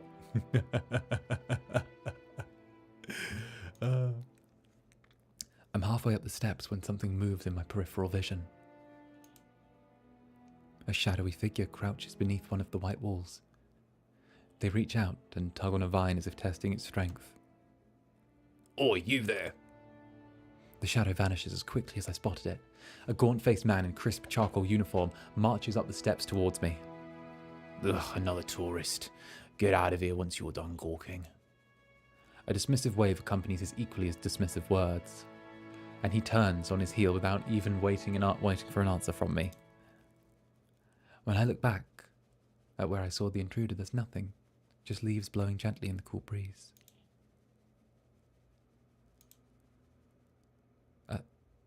Oh? I step away from the gates, hopelessness washing over me. Hello? A whisper. So close I can feel the warm brush of breath on my skin. I instinctively jerk away, but there's no one beside me. Halfway down the staircase, I spot a woman swaying in the breeze. She's gaunt as a rail, her blouse moth-eaten. I'm unable to take my eyes off her, not because of the way she smiles, a little too widely, or the way her tousled braids look unbrushed for days, but because her eyes shine with a vibrant, unnatural crimson. I'm both entranced and unsettled by the way they glow. These days, you'd need a miracle to get in there. I'm unsure how to respond, or even if I should. Respond sarcastically. Seems like I'm in the market for a miracle. Know anyone selling? She beams at me like I've said the greatest thing she's ever heard.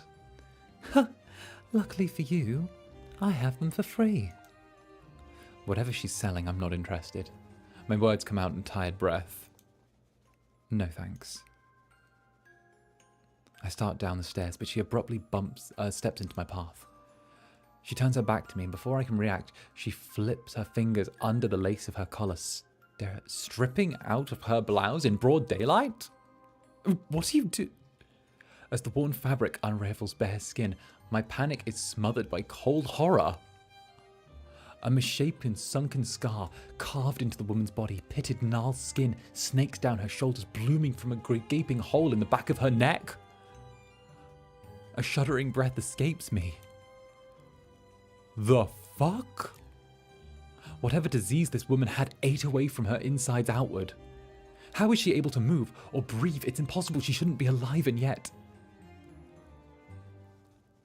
The power can cure anything. To cure anything can be yours too. The power of the sea spring. The woman slides back into her blouse and deftly laces it up. If I've caught your interest, then follow me. It's only a short walk away. Without another glance, she leisurely strolls down the Cenobium stairs, loose braids bobbing behind her. The edge of her scar peeks from under her collar. She stands there wordless until I manage to regain my bearings. It's a twist of a miracle, but a miracle nonetheless. No.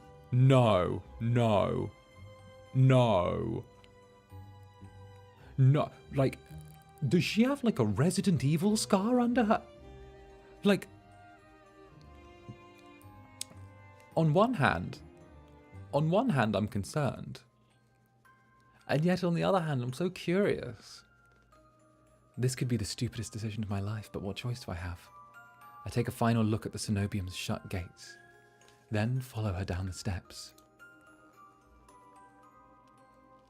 We descend from the higher streets, leaving behind their gilded decadence as we cross the river. The wet, derelict districts feel familiar to me. But the crimson-eyed woman takes me further and further still, yet I am met with an all-too-familiar sight. My gut lurches when I face the open horizon. The city's outskirts are hardly recognizable in daylight. I'm probably safer for it. But venturing beyond Iridia's walls is a gamble I wasn't prepared to take so soon. I think I need to take my red flag glasses off really quickly, excuse me. Okay. The anti-red flags are gone. We're going into red flag detection mode. There we go. We're going into red flag detection.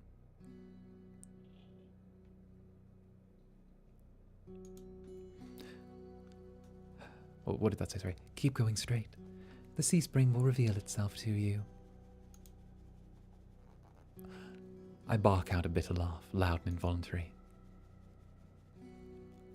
This is a setup. This is a setup. I've fallen for this already.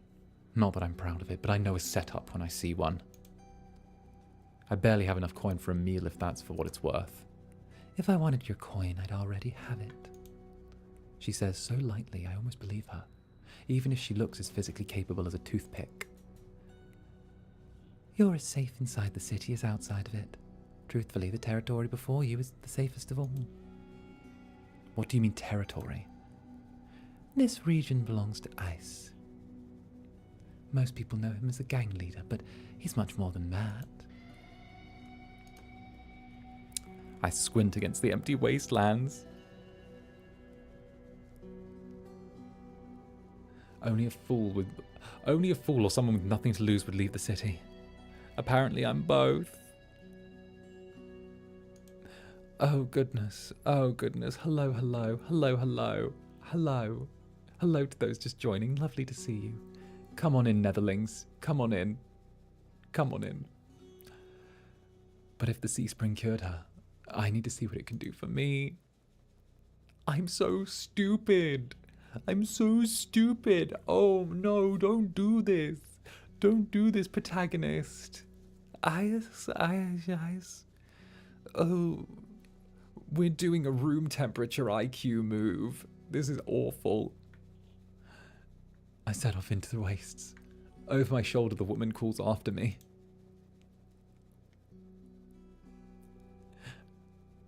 Good luck, Zander. I hope we meet again. My heart pounds with each step I take from civilization. For what it seems like an eternity, I force one foot forward, each step and then another until a realization hits me. I never told the woman my name. Something pierces the horizon ahead of me. A building nestled into the tall cliffside so starkly out of place it might as well have been a hallucination. It drips with extravagance and honeyed mahogany, an ornate jewel of architecture.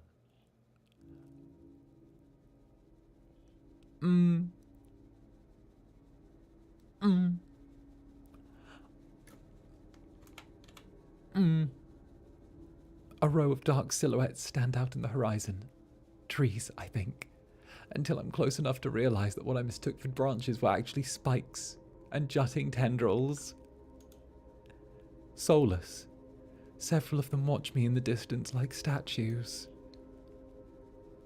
I don't think. I just run. Exploding into a messy sprint, I push my legs as fast as they'll take me towards the decorated building. Flashes of last night chase me, the gushes of blood, the screams of death, the smell of burning flesh and sour bile. I can't go through that again. I won't. The next thing I know, I'm dashing up the wooden stairs and crashing through towering double doors. I gasp for air.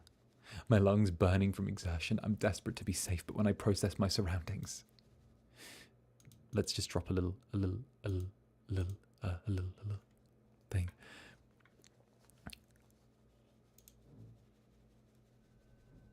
It's more hellscape than sanctuary. Blood flows all around me, overwhelming my vision with a lurid, unholy red. Instinctively, my hand leaps to my mouth. but the rotten stench of blood never comes. Instead, it's a smoky scent that hangs in the air. Sharp and spiced. I swallow thickly, convincing myself that it's not as gruesome as it appears. It has to be the sea spring, the place that grants miracles. Pulling my eyes away from the pool, I take in the rest of my environment. Tall pillars flank me, blanketed in written notes. Seating pillows scatter the floor. A rustic kettle sits nearby. Someone must live here despite how eerily empty it is. I like the background music. This is nice. Call out.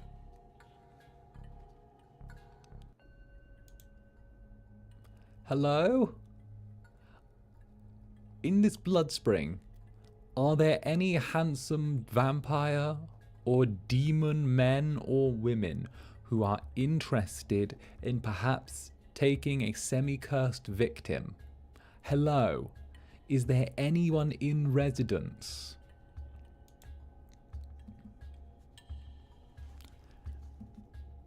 I am ready to be taken as a thrall or concubine. Your choice. My voice echoes across the cavern without response. I approach the paper-covered pillars. Maybe something here can tell me more. I reach for the topmost.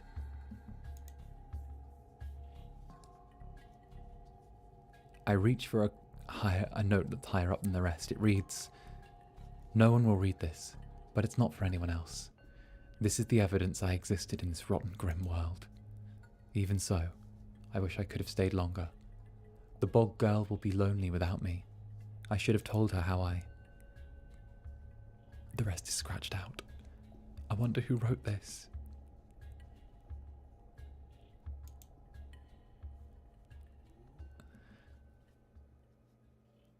Before I can ponder it further, a sharp chill runs down my spine. Something's watching me. I quickly set the note back. My eyes dart around the room, but it's still empty, vacant. I finally look towards the sea spring. Stillness hides something deeper. Something wrong. Oh no. Oh no. Hey. I spin around and come face to face with a pack of soulless. They chitter and growl, tendrils and spikes flaring threateningly, all different sizes and species, but they share one identical trait: glowing crimson eyes. I try to back away, but my heel teeters over the sea spring. I'm cornered. Watch your step. It's deeper than it looks. That voice again, the sound of it, the soulless freeze, their snarls quieting.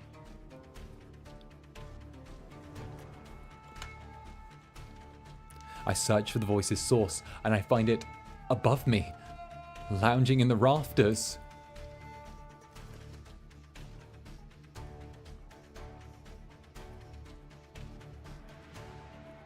Aha. Aha. You look lost, little sparrow. His gaze is a violent no, I feel like he's got a bit more gravel in his voice. Let me get there. His gaze is a violent crimson, one that sears through me and leaves me feeling raw and exposed. They're the same eyes I've seen over and over, first with the scared woman, and now with the soulless circling me, all bound by the sea spring's blood red. In the shroud of darkness behind him, shaped like massive tentacles twist and coil around wooden beams. I can't focus, the soulless growls ring in my ears. They're not advancing, but they could charge at any second. Panic rising in my throat as I struggle to track them. Hey. His eyes on me. My stomach rolls as my eyes tear away from the soulless. Don't ignore someone who's talking to you. It's not polite. For a moment, anger knocks my fear aside. Who is this bastard? Fuck you! I look right into his unnerving eyes, holding his gaze defiantly. Fuck you, is that better? A crooked grin cracks across his face. We'll work on it. I scan the Soulless again. They really aren't attacking. Posturing more than anything else, almost as if they're waiting for commands. Did you tame them? Power of the sea spring. They're hungry, so they might bite. You could give me a reason to stop them. How about I didn't do anything wrong? Trespassing? And that's punishable by death, sir? He gives a non-committal shrug. I called out earlier to see if anyone was here. Were we supposed to play hide and seek, sir? I didn't hear you. My voice stops in my throat. This man's tense coolness is both infuriating and terrifying. I rack my brains for a way to diffuse the situation. I need help. Okay, fine, I need help, and I thought this sea spring could cure me somehow. My voice wavers pathetically. Honestly, honesty has never been my strong suit. He cants his head to the side, appraising me, but doesn't respond. I fidget nervously. I'm telling you I came here for help. Are you listening? Your hands. Alarm jolts through me. I hide my hands under my cloak. Show me. Why? Won't ask twice. With a sharp huff, I reluctantly hold out my bandaged hands. Are you getting off on this? Unwrap them. Heat rushes to my face and fire to my tongue.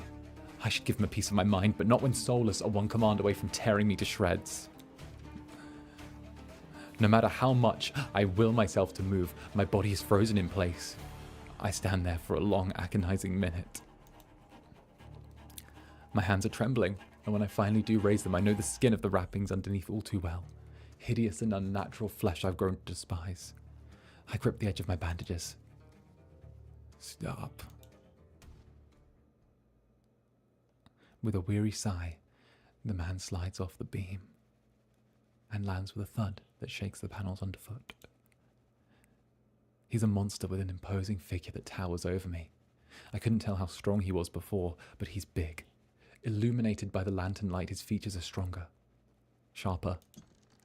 Subtle clinks of metal accompany each of his footsteps. The closer he gets to me, the faster my heart hitches. Look at us, we have matching horns. He has horns, I have horns. This is good, I like this. What does he want? Is he going to kill me? I step backwards and find nothing to set my foot on. I forgot my back was to the sea spring. I fall right before a warm hand catches my lower back. I'm hovering above the sea spring, the scent of smoke and leather enveloping me. Blazing crimson eyes bore into mine. Told you to watch your step. I'm too stunned to muster a response. I weigh like I weigh nothing. He guides me back to solid ground and steps back. Following a subtle gesture from his fingers, the Soulless around us disperse and relax. The shift in their demeanor is so abrupt that it gives me whiplash. The enormous tentacles are no longer in the rafters, though. Now I doubt I ever saw them at all. Either way, I exhale a breath of relief. Thanks. As focused on me as he was before, the monster pays no attention to me now. He kicks some seating pillows out of the walkways and checks the contents of the kennel with a scowl. This really does feel like we're in like a manga. This feels like we're in like a little shoujo manga. It's cute. It's very cute. This is very cute. The sudden disregard is almost insulting. So that's it. I'm not a threat anymore, sir. Look at me, one demon to another.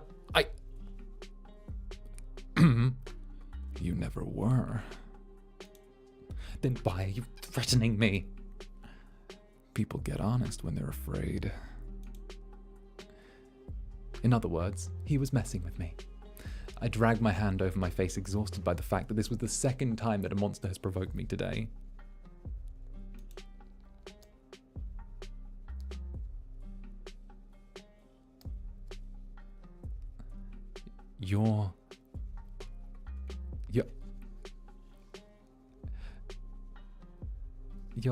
You're Ace, aren't you?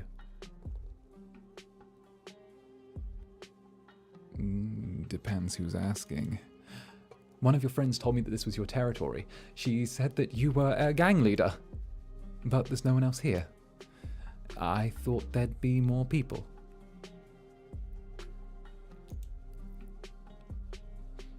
Ace picks up the kettle and walks to the edge of the sea spring, then dumps out the contents into the endless red. Gang took a walk. His pleasant smile stretches across his face, ear to ear. He's so pure. Okay, I've changed my mind. He's a good boy. He's a good boy. I want to pinch his cheeks. He's got the like double horns thing going on. Do you guys see? I'm going with Ace simply because of the fact that the developers sent me a pronunciation guide before this stream. Thank you very much, guys. Thank you very much, TOUCHSTARVED developers. I love you. But he's got the double horns going. I think I'd look good with the double horns. I think I'd go, like I had the under horns. That would work. Pleasant smile. Then in an instant it drops, and I get the sense I shouldn't ask about his gang again. Something must have happened. I've learned to recognize a real leader when I see one. Ace regrettably fits the type perfectly. He knows how to scare people, and he expects submission. But it's not uncommon for someone so used to being in power to also be alone. You said you came here for my help. Depends, can the sea spring cure a curse? Probably. You mean you don't know? Nope. He shakes out the empty kettle and starts collecting stray cups, tidying up. My frustration builds. I narrow my eyes at him in a questioning glare. When he notices, he returns it with an amused smirk. Are you being irritating on purpose? Listen, Sparrow. The sea spring can cure anything. Nothing stopping you from trying it yourself. What do I have to do? Drink. I have to drink from the sea spring. My eyes glide to the blood-like pool beside us. The idea of ingesting the strange liquid makes my guts churn.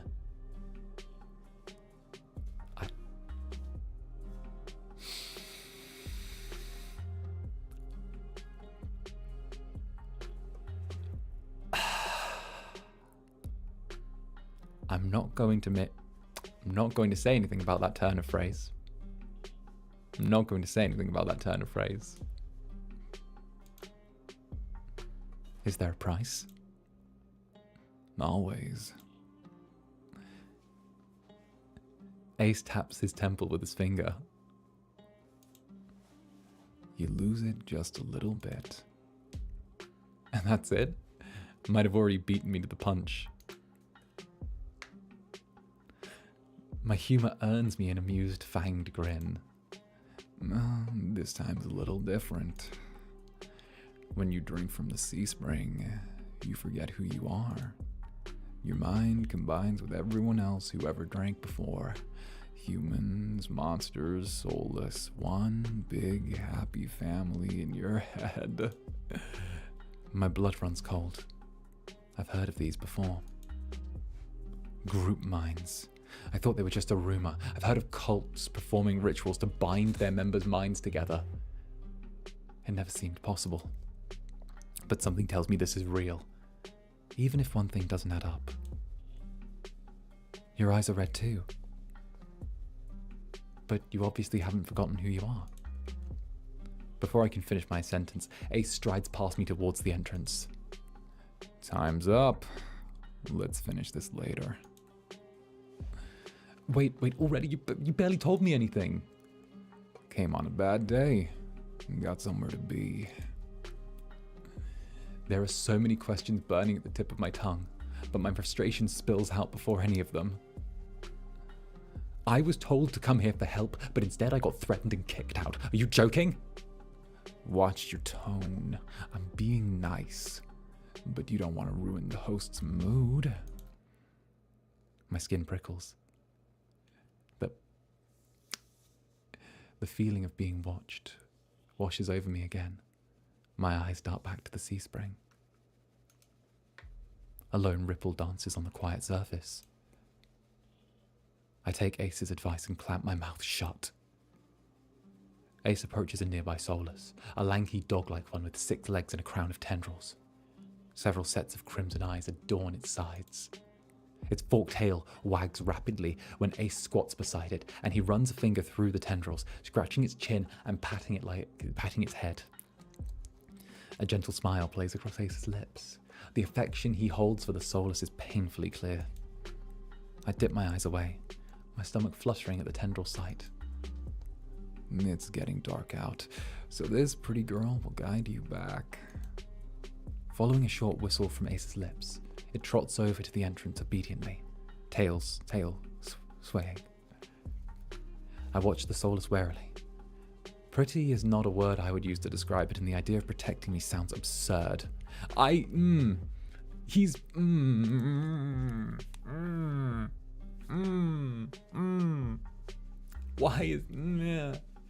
is this man like this? I hate him. I love him, but I hate...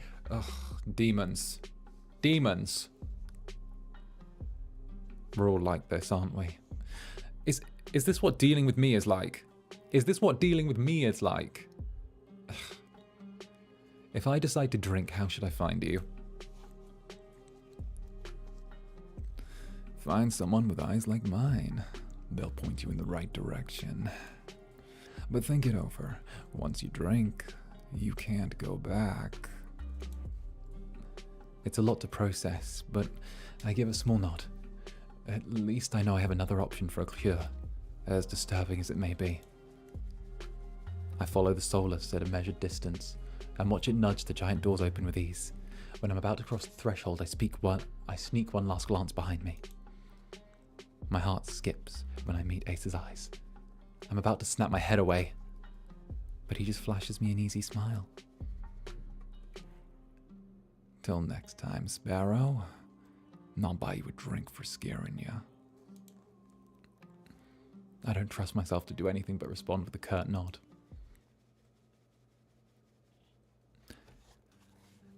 Demons, I think I'm beginning to get a little prejudiced towards my own kind. Why are we like this? Why are we demons like this? Outside, the more crimson-eyed Soulless scuttle about. It's hard to believe like staring in a mirror, the irony. Thank you for the super. Thank you for the super. Yes, it is.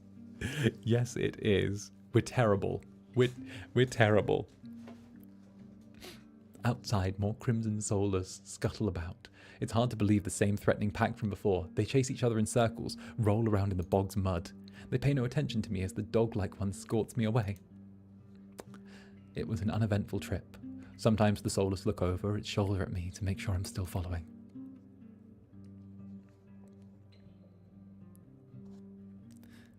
Dusk darkens the sky by the time we reach the city. The Soulless sits and looks at me expectantly with familiar crimson eyes. Pet the Soulless. As nervous as I am, I carefully glide my fingers through the Soulless's tendrils and scratch beneath its chin, just like Ace had. It pushes into my palm in response, rubbing with a sound akin to a purr. The vibrations are soothing, almost healing my fatigue. When it's satisfied, the Soulless spins around and scampers back in the direction we came, vanishing into the darkness. It's barely my first day in Iridia, and I've already encountered so many things I thought were impossible, tamed Soulless being one of them. My head spins. Maybe I should call it a day. I need a strong bloody drink after that isn't blood. Non-bloody drink, as it were. I'm not dealing with the hive mind. Okay, so my bet is this. This is my guess with Ace. This is my guess with him. My guess would be that he's in control of the hive mind because he's got the strongest personality, you know? He's almost like the alpha of the hive. And everything that now binds itself to the blood spring is bound to him. So he's kind of, because he's got the strongest personality, the big strength of character, he's kind of dominated the hive mind. And it's not that he's still not a part of the hive mind, everything has to obey him, but he's like the hive daddy. He's the hive daddy, you know? Nightfall creeps across the streets of Iridia. The city, labyrinth, and even daytime has become a warren of treacherous alleyways. The streets are completely deserted. If I hadn't been here earlier, I would have thought this part of the city were abandoned. I make my way through the winding streets, doing my best to keep my bearing towards the wet wick. My steps slow when I hear rustling in the dark. I strain my ears, but everything is still. Is the silence playing tricks on me?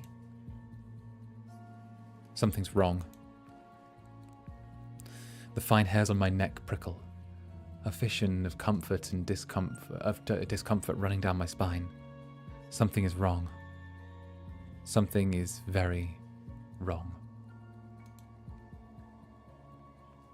My eyes dart from one side of the street to the other, searching for movement, but the shadows are as deep and dark as pools of ink. I see nothing.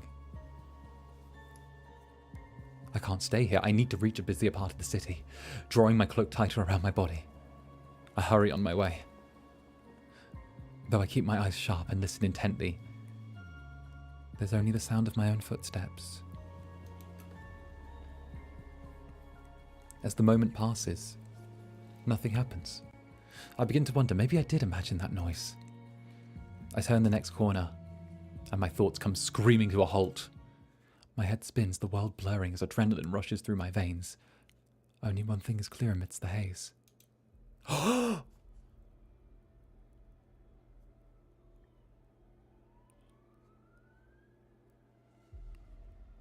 I'm just realizing that the spines are fingers. Do you guys see that? The little spines on this thing's body are fingers. They're fingies. Do you see them?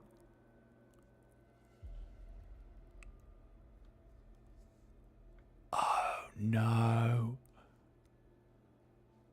Oh dear. Dearie, dearie me. The soulless that attacked the caravan. It's crouched over a dark, indistinct shape, a body. A garland of intestines spills from pallid flesh, blood grounds the cobblestones. For mercy, the soulless is too distracted by its meal to have noticed me. My feet are heavy as the stones, but I can't stand here. Holding my breath, I take a step forward. When the wet, slurping sounds don't abate, I take another. And then another and another. No, turn around, turn around. Turn around, why are you doing this? Don't be stupid. Protagonist us has very few brain cells. Then a shard of glass crunches under my heel. The world seems to slow to a crawl as the soulless raises its head, blood dripping from its tendrils. Every single one of its bulging eyes fixes unblinkingly upon me. It's really here. It's come back for me. Run. I'm off like a shot, running for my life through the darkened streets. Behind me, a piercing bass splits the silence, heavy footfalls pounding after me. My heart thunders in my chest as I take turns at random, trying to lose this thing in the maze of streets. I can't seem to shake it. I hear its breathing now, a wet, flustered rasp glowing closer and closer. The same claws that severed my arm swipe out. I duck, saved by pure reflex, and skid around a corner.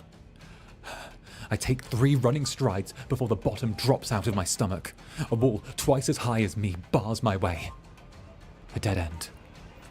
When I turn around, the soulless looms in entry to the alleyway. It's no longer running. It doesn't have to. It prowls closer, my thoughts race. Some of the buildings lining the street are lit. There must be people inside. It's a long shot, but... Try the nearest door. I mean this in the nicest way, but as someone who has lived in London, Screaming for help will do jack shit for us. We're trying the nearest door. I whirl, grabbing the handle of the nearest door. It turns completely. The hinges creak as I push inside, and I feel as sharp a flash of hope before a weight hits the door from the other side, and it slams shut. The click of the lock turning is grimly final. In this wretched world, few people will stick their neck out to help their own flesh and blood, never mind a stranger. The Soulless gives a raspy hiss, the only warning that I get before it lunges towards me with a flash of claws. I hurl myself to the side, but the slick cobblestones betray me. I fall, sprawling over the rough stone. As the Soulless looms over me, I scramble away from it until my back hits a wall. There's nowhere else to go. It descends upon me for the kill. But the impact never comes.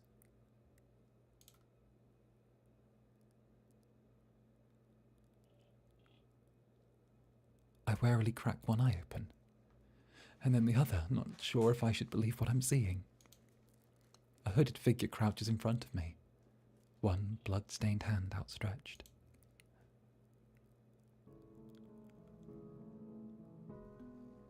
Let the moonlight guide you. Moonlight slivers around the edge of their stiletto knife. Their face and hands are splattered with blood. And the Soulless. My eyes dart past the unexpected rescuer to the misshapen form behind them.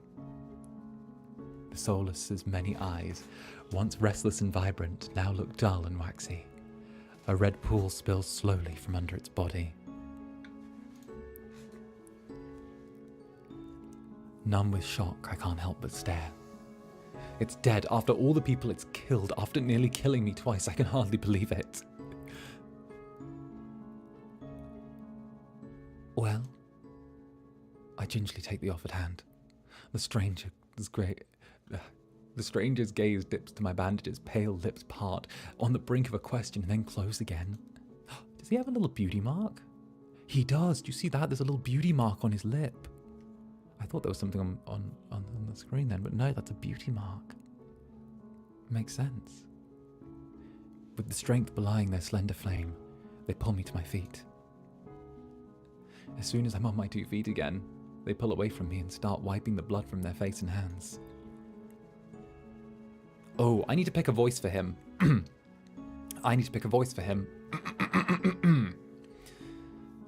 Not high like it. Maybe British? British in the middle British? Somewhere. Stay there. Yeah, a little even tone. Even mid-pitch, upper mid-pitch, soft even tone. Stay there. They turn away from me stiffly, leaning over the Soulless's gangly body.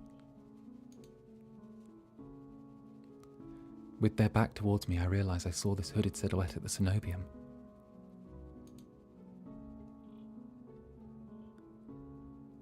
You're shorter than I thought.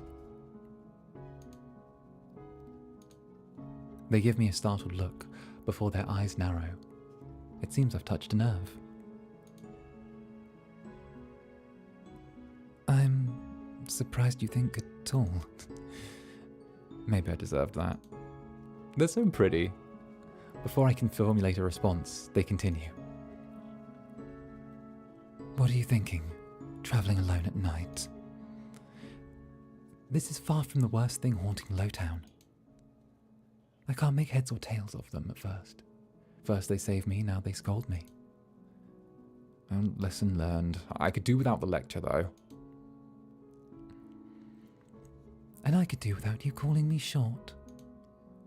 Point taken. Fine, point taken. Their attention glides back to the Soulless's corpse. They examine it with an inscrutable expression. I clear my throat to fill the silence.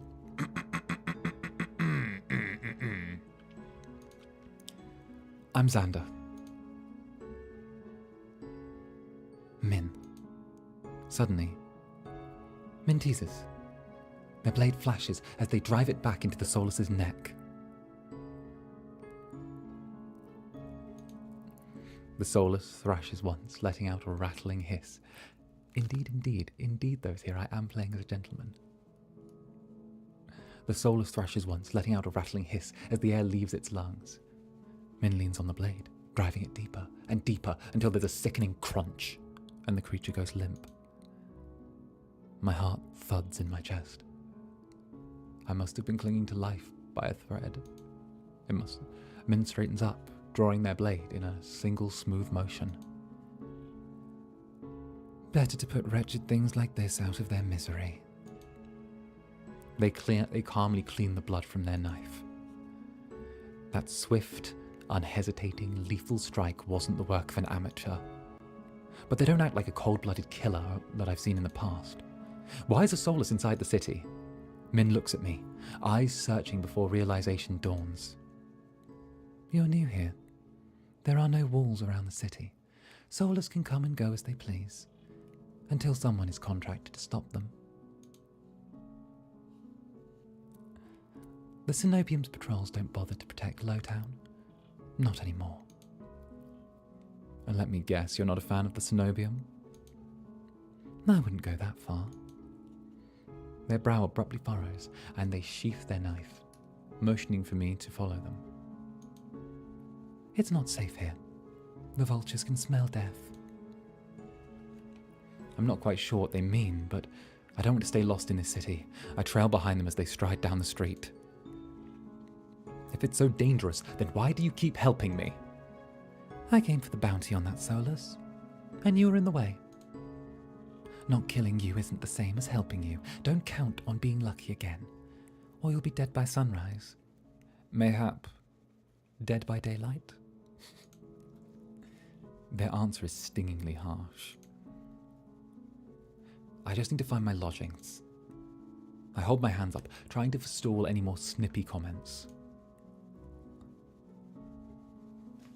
Alright, I get it. You don't want to help me, but I'd love to get out of your way. I'm just sort of lost. I just need directions back to my lodgings. And what makes you think I'll help you? Nothing, but there's no harm in asking. You're so mean. They're so mean. Stop being mean. Stop being mean to me. It seems that seems to catch them off guard. Their brow knits and they look away scowling. How troublesome. Zander? 𝓂𝓸𝓾𝓻, let's go. 𝓂𝓸𝓾𝓻, hello. Look at that. It's our first guy. It's the first handsome gentleman we collected. It's the first one we collected. I turn, surprised by the voice. 𝓂𝓻 walks down the street towards us. His white and gold clothing is pristine, despite the grime of the city. Hello, Min? I see that Solus was your work. Min shrugs. There's a familiarity to the way they regard each other. You know them, 𝓂𝓻?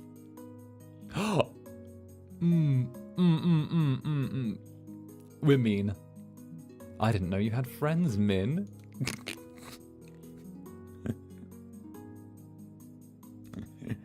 I don't. Freelance work is dangerous, and 𝓂𝓻 is a doctor, that's all. Zander needs to get back to where he's staying before he wanders into the jaws of another Solus. 𝓂𝓻, it's late. Were you able to find a place to stay, Zander? I'm staying at the Wet Wick, okay? Okay. Both their faces fall. I see. Would you like a guide? It might be preferable than wandering about the alleyways. That would be nice. Min clicks their tongue and sighs, somehow mildly put out. Going to the Immoralist district, that gaudy cesspit. Come this way. Despite Min's clear distaste, when 𝓂𝓻 leads me down the street, they keep pace with us. Catching my curious glance, Min's eyes narrow. It's not safe this late. I don't know about you, but 𝓂𝓻 is the only doctor worth a damn in this place. Are you like this with everyone? Are you like this with everyone, Min? Are you? You need to chill. Take a chill pill. Relax, okay? Go. Do your thing. Oh, you come here for my ads on YouTube. Good to see they're still running. Welcome, welcome. Come on in. We're playing some visual novels. Let's go. The deadpan look Min gives me is answer enough. I catch Grass hiding a slight smile. I suppress a sigh and resign myself to having a grumpy shadow all the way back to the wet wick. This is good. Oh, I love this. Oh, this feels like so much drama. I adore. The route 𝓂𝓸𝓾𝓻 takes is completely different from my slow meandering early in the morning. In no time at all, he cuts through the darkened streets and twisting alleys. Oh, and we're back home. Aw, thank you. My voice is relaxing. Thank you very much. I was born with it. The others I had to collect from unsuspecting victims. It seems like half the city has poured into the Amaryllis district. The Amaryllis district. Colourful streets, laughter, clinking glasses, and music assault my ears from every direction. Yet most of the noise still comes from the wet wick. Its doors hang wide open, lanterns lit. Here we are. He moves towards the door, and Min lets out an audible huff. Don't tell me you're going in. I have some quick business with Leander. Oh, fine. He still owes me for yesterday's work. They drag their feet, reluctantly trailing me into the tavern. Leander. Leander's back, everyone. Leander's back. Come on. It's Leander. It's Leander. You know? It's Leander. As soon as the door opens, a wave of sticky heat rolls over me. In the hours since I've left, the wick has grown suffocatingly crowded. 𝓂𝓸𝓾 stands out, easily a head taller than most. Even so, I nearly lose sight of him amid the sea of swarming bodies. He's that tall? Is he like 7 foot? He must be really tall. I like that. I didn't realize how tall he was. Size difference is mad indeed. We'll put this in the tags. Tags, size difference. Okay, Pardon me? The crowd parts as though answering to his request.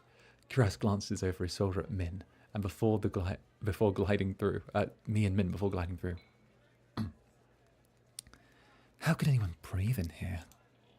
Min follows 𝓂𝓸𝓾 at a clipped pace. Leander's right where I left him.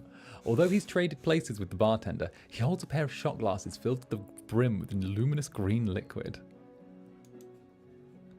And now for the finishing touch. A flash of magic paints the glasses white with frost. You're never gonna guess what's in these.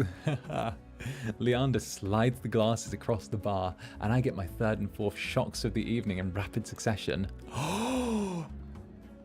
No. Ace leans against the bar, an elbow propped up on the counter. He catches the glass and lifts it to the light before turning it upside down. The contents, magically congealed, stay firmly in place.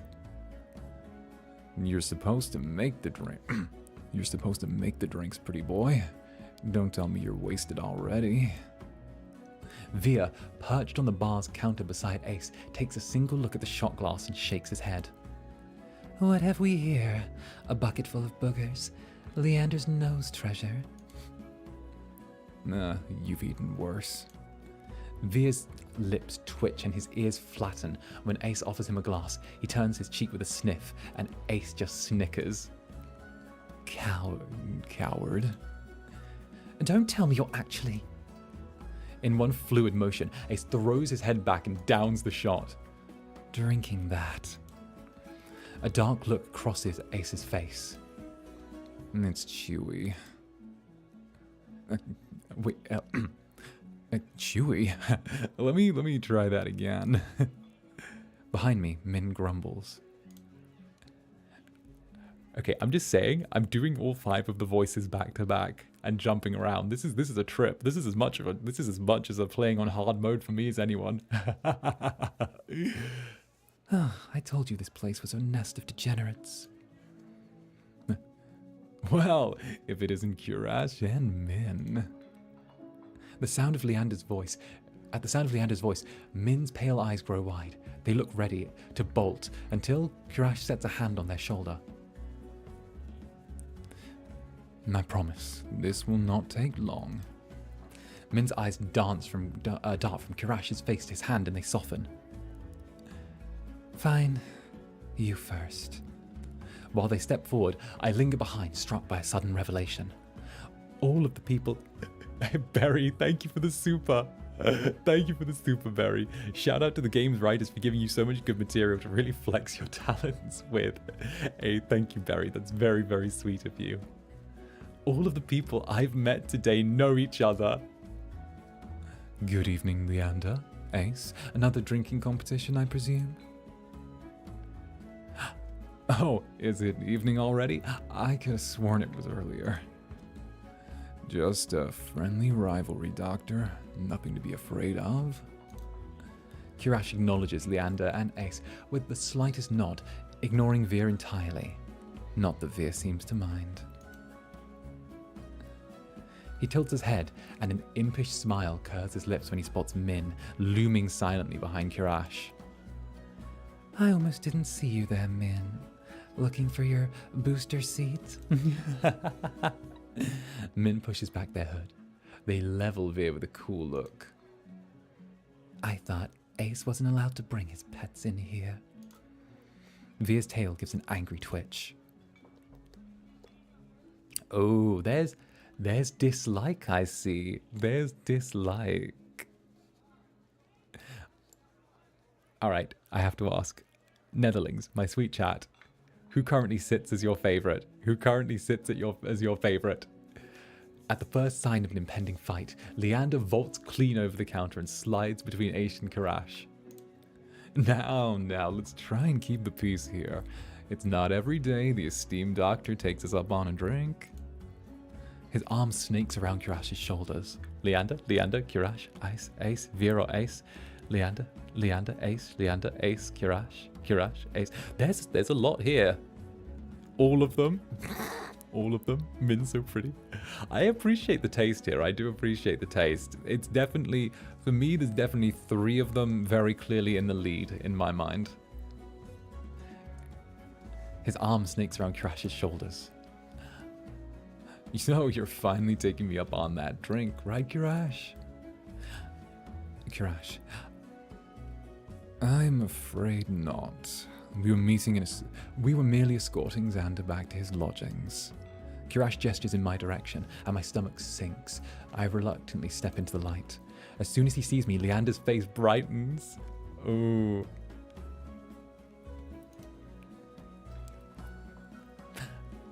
My top 3 right now? I would say my top 3 at this moment are, in no particular order, 𝓸𝓸, Veer, and Ace. I'd say those 3 are currently in the lead for me. Zander, it's been too long, everyone. This is Zander. He's new to 𝓸𝓸. I feel 5 pairs of eyes fix onto me, and suddenly the bar feels suffocatingly small. My voice nearly catches in my throat. We've already met. Actually, I've already met everyone here. You've already met? Ace and Veer level me with subtly amused expressions. Veer's tail gives a lazy wag. We did. Not that long ago either. Veer. I'm starting to suspect he's stalking me. He looks far too pleased with himself when I roll my eyes. This calls for drinks. What does everyone want? In an instant, all eyes turn to 𝓸𝓸, freeing me from the burden of the attention. I still can't believe they all know each other. Watching them talk among themselves feels surreal. But for the first time since I undertook the journey to 𝓸𝓸, I feel a faint glimmer of hope. I know I was meant to meet them. The low, pleasant rumble of 𝓸𝓸's laugh pulls me from my restless thoughts. Yeah, well, color me impressed. You make friends fast. I wouldn't go that far. We're more like acquaintances. Phi. A wise man once said, acquaintances are merely friends that haven't shared a drink yet. A wise man. You said that here last week. I can hear Min's lip curl with distaste from across the bar. Leander clears his throat and continues unperturbed. Let's toast to Zander's health. Come on. Care to join in, Doctor? Cuirass politely declines with a wave of his hand. How about you, Min? No. Are you... No. A resounding pop pierces the din of the bar, and we all turn in the direction of the noise. Via looks almost bashful as he accepts an overflowing flute from the bartender, poured from an open bottle so old its label has been worn blank. They serve champagne here. Since when do they do that? Via pauses in the middle of licking the champagne foam from his flute with a coy smile. They don't. You don't mind, do you? In a transformation as impressive as his magic trick, the concern on Leander's face vanishes. He laughs softly. No, be my guest. I know you've got expensive taste. Then he shoots the bartender a frantic look. Unbothered or uninterested in his company, Ace cants his head at me, a light smile on his lips. How about you, Sparrow? I did say I'd buy you a drink earlier. No. My treat. Ace regards Leander over the lip of his glass, in the dim light, the glint of his crimson eyes looking downright dangerous. What'll it be, Zander? I'll take that drink.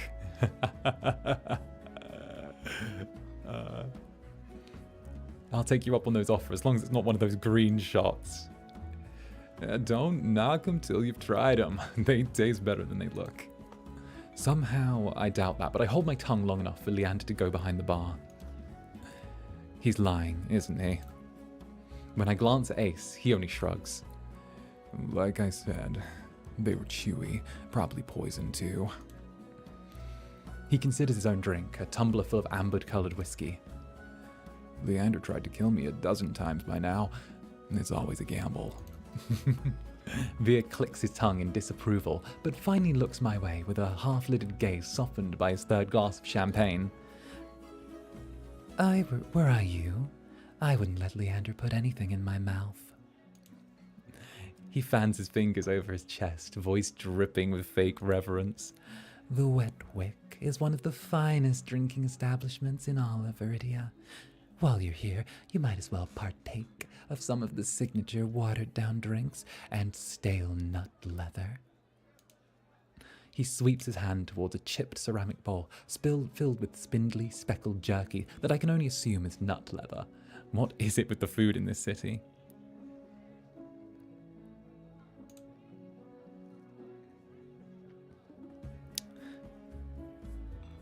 And as abysmal as you make it sound, this place is completely packed.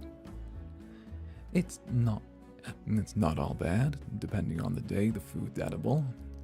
Ace takes a measured sip of his drink. Everyone's just it's such a cute little group.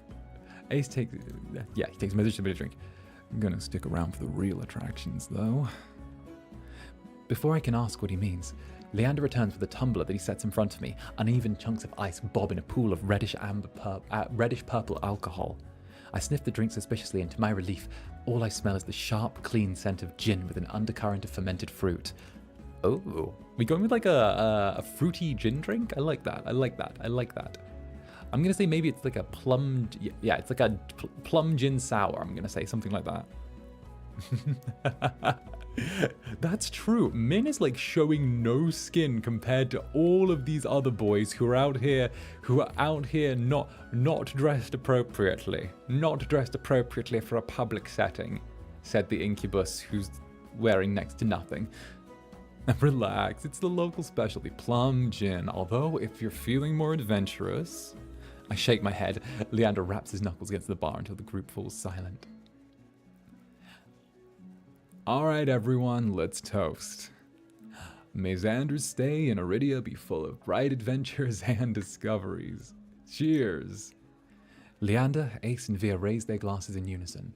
Min only crosses their arms, and Kirash watches with polite indifference. I tip back my drink. The plum gin is eye-wateringly strong. Despite a sharp medicinal edge, it goes down smooth. One sip softens the edges of my vision. The next fades the dim of the crowded bar into a low, persistent murmur. I find myself unwinding for what feels like the first time in years. Well, aren't you the popular one, Zander? I'm guessing you met 𝓂𝓸𝓾 first. It would be more accurate to say I found him. He saved my life. Merely performing my duty as a doctor. Although, I must admit, I was confused when I woke up missing all my clothes. Yeah, we never really got an answer to that, did we? I mean, we did. We did. Excuse me one moment. I mean, we did get an answer so as to why we were missing all of the clothes. It was because they were torn to shreds. But at the same time, my good sir, my good gentleman, you know, it's there. We do have to roast him slightly for this, though. Leander makes a choked noise. Somewhere behind him, Min's eyes. It's not what you think. Zander was in grave condition. I could hardly treat such injuries through tattered clothes. The silence that follows the stretch is uncomfortably long. I look away, unable to face 𝓂𝓸𝓾's disappointment, and catch Via snickering behind his hand. That's my cue to change the topic.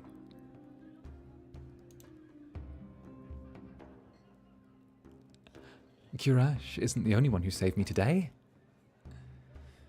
Oh, don't you listen? I didn't save you, you were simply there. That's Min for you. Leander reaches for Min, but they duck under his arm with practiced ease, without so much as looking his way. As reliable as they are moody.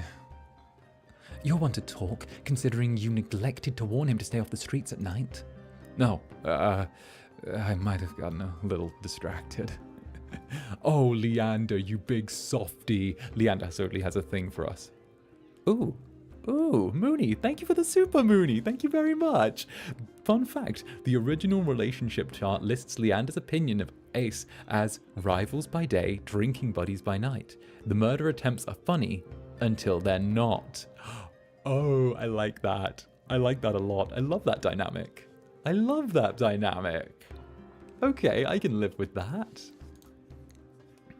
Oh, Min's only response is a short breath. At any rate, I never got the chance to thank you, Min. Don't.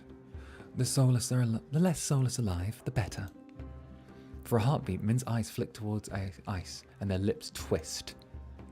Ice is too busy nodding along to Veer's enthusiastic pantomime of stabbing to notice. Lost, no doubt, in an enthralling discussion. I've had enough of this hellhole. Let's go. Oh, I will give the relationship starts a read now after all of this. Min and 𝓂𝓸𝓾 share a brief look. Then the doctor speaks up. Very well, but there's something I must discuss with Leander. If you'll excuse us, Zander. And just like that, the three of them depart, leaving me alone to savor my gin in silence. Also, I think, until I hear a voice so low, it's practically a purr. It's Via. Oh, it's Via.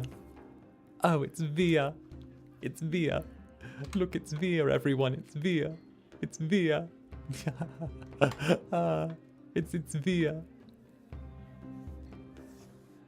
Lost your tour guide? I turn to find crimson pink eyes trained on me. It's not lost on me that they choose this instant that the others left to strike. Just my luck. They're the bad guys. I like them. I had to be abandoned with the two most irritating people I've met all day. Monsters or not, there's no telling what they'll do if either of them push me again. And don't let Leander... don't tell me Leander already snuck off to get his... Right, I can say that.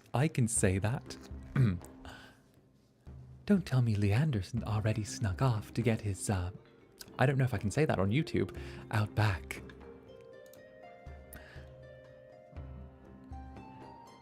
He's got business with 𝓂𝓸𝓾 and Min.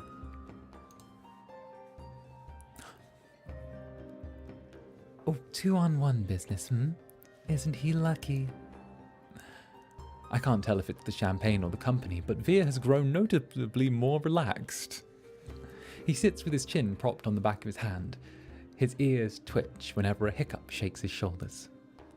Why are you so far away? Come join us. He pats the empty bar stool beside Ace, but I hesitate. They smile. The smile Veer wears is sweet and distinctly sly. And with drinks in the mix, I dread how he and Ace will mess with me next. Oh, I don't dread it. I look forward to it. Oh, I look forward to whatever's about to come. We don't bite. I'm not sure about that. Just hours ago, he tried to rob me and you threatened me. Me? Steal? Oh, surely you must be mistaken. You sure it was me? Yes, it was you. And then you had the gall to kick me out so you could go drinking. He gives me another one of his shrugs. I was lonely. A simpler answer than I expected, but I can't fault him for that. Veer suddenly slumps forward, gossamer sleeves pooling where he rests his elbows on his knees. Ace sets a hand on Veer's waist, narrowly preventing him from tipping off the counter. Oh, are these two? Wait, are these two? Wait, is it? Wait, are these two? Could these two be? Could these two be?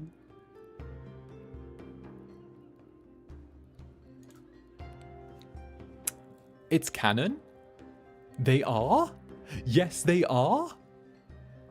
They are? Yes? Yes, they are? It's Wait, Netherlings, you're telling me that this is canon? According to the chart, it's canon. The dots are connecting. Oh. Oh, I can see it. Oh, I can see that. Oh, I can see that. Right. Room for one more? Okay. How about we start fresh, hmm? Begin proper introductions, get off on the right foot and whatnot. And I'll start. The name's Veer, hunter extraordinaire. Veer's right hand flutters to his chest and he bows his head, flinching when hair falls into his eyes. Ace doesn't say anything, so I suppose it's my turn now. It's Zander. Good night, Zander. Tomorrow morning, tomorrow has a shift / time for bed. Thank you, 𝓱𝓸𝓼𝓽. Thank you for the super 𝓱𝓸𝓼𝓽. Have a good sleep until the next. Veer considers for a long moment, his tail idly swaying behind him, and then he knocks back the rest of his champagne. It's a pleasure to formally meet you, Zander. He says my name slowly and deliberately, savoring every syllable. A tingle jumps down my spine. I quickly turn my gaze away. I smirked at my reaction over the rim of his glass. Is something funny? No. I open my mouth and close it just as quickly. They want me to react, goading me into another ridiculous game. All right. This situation gives me such, my partner and I saw you from across the bar and we just wanted to say we love your energy. Like, it gives me the feeling that I'm being unicorn hunted.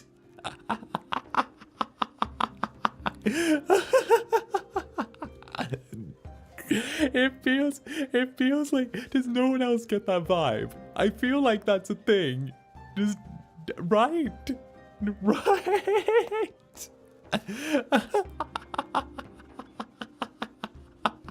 I feel like this is what's happening. My husband and I really like your vibe.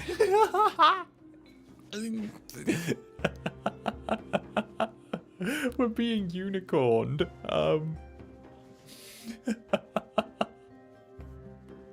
Oh, goodness. Okay. Okay. That's fine. This is fine. This is fine. This is fine. This is fine. What? I should have done this with alcohol. This would have been a wild ride. Right. I opened my mouth and closed it just as quick. Yeah, yes, we read that. While their sharp, cat-like eyes keep me on edge, something about this tension is fun. Oh, no. We're playing a bottom. Okay. It must be the gin. A flash of white over Ice's shoulder catches my eye. Across the bar, 𝓂𝓸𝓾 heads for the door. I don't see Leander or Min, but it feels wrong to let him leave without saying goodbye. I'll be back. Veer hums and wags his fingers at me as I leave. I slip through the crowd, careful not to touch anyone, but just as I'm nearing 𝓂𝓸𝓾, I stagger, checked by a man with a neck thicker than both my thighs. He stares down at me, nostrils flaring.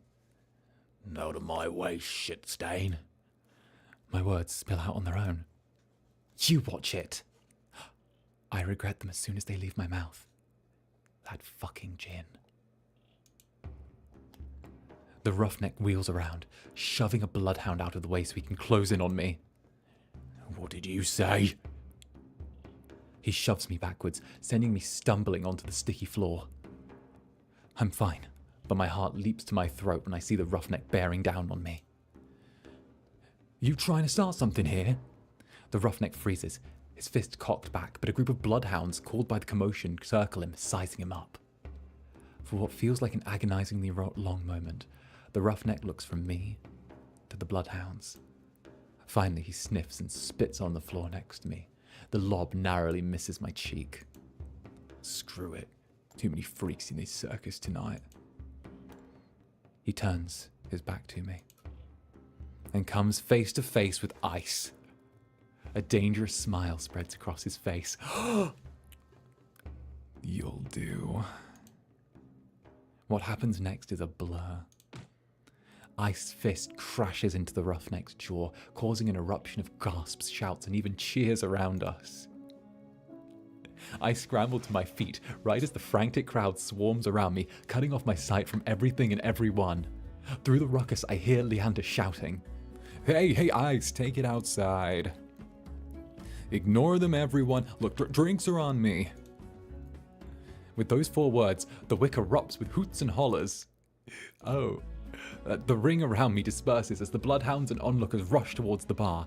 Through the thinning crowd, I catch glimpses of familiar faces. Ice vanishes out the back, dragging the roughneck behind him. 𝓂𝓸𝓾 lingers near the door, searching, I suspect, for any wounded before he departs. Min draws their hood up tight as they slip out a door, while Veer leans over the counter to swipe a glass of wine from behind the bar. Oh, Veer, you're so relatable. And Leander, seated at the opposite end of the bar, gestures dramatically and apologetically to the bartender. In the space of a heartbeat, I realize there's no telling when I'll see any of them again. Whoever I pursue... Whoever I pursue may be the last person I get to speak to tonight. I follow...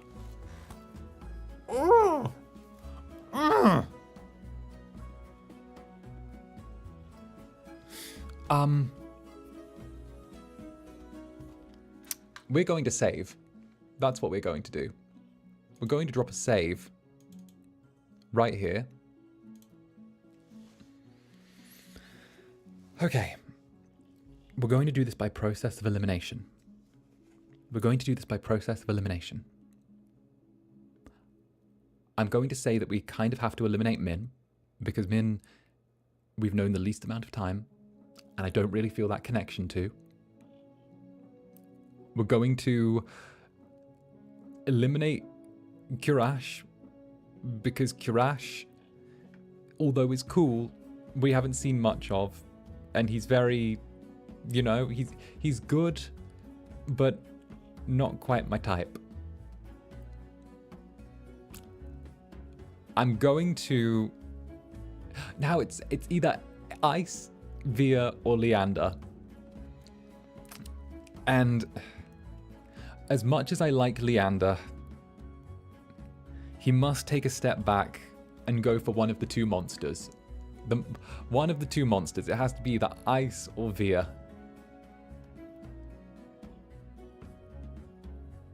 It's Via. It's Via. I like Via.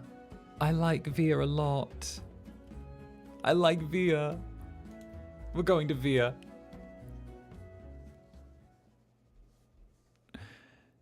Of all the people I've met, only one left me with more questions than answers. Wow. You can really tell I have some deep-seated commitment issues. Via knows more than he's letting on, I'm certain of it. And he's got a feeling, and if he's feeling as painful as he was earlier, I might be able to get information out of him. Still, lingering doubt looms heavy on my decision.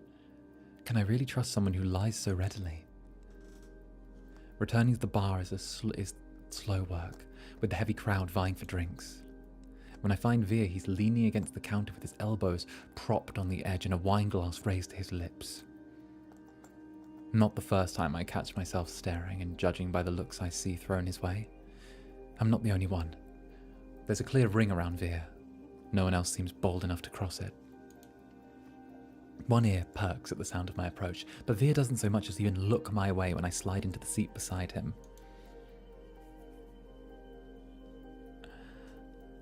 I don't think you planned on sticking around. A free drink's a free drink, even when it tastes like rat piss. Didn't you say you wouldn't be caught dead slumming it in this shithole? Via takes a delicate sip from his glass, but his tail thrashes below the bar.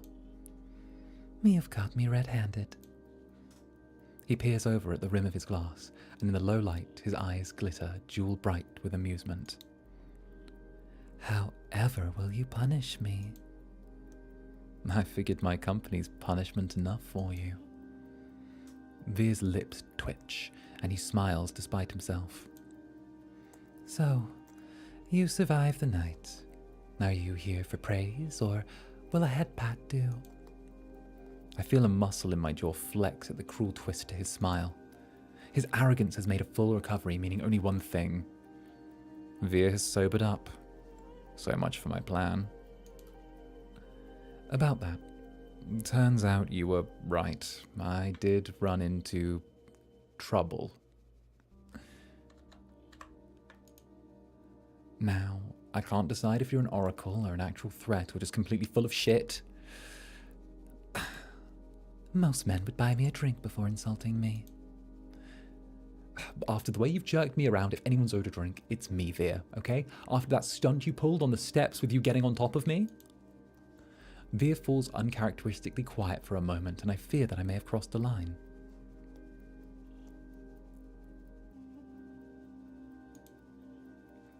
Then, he props his chin on his wrist. You don't understand how things work here. Information is a luxury, one you flung carelessly aside. I'm not following. If you valued my words, you'd have taken them seriously. I gave you free advice, warned you of the danger you were in, and you still went off prancing to the sea spring.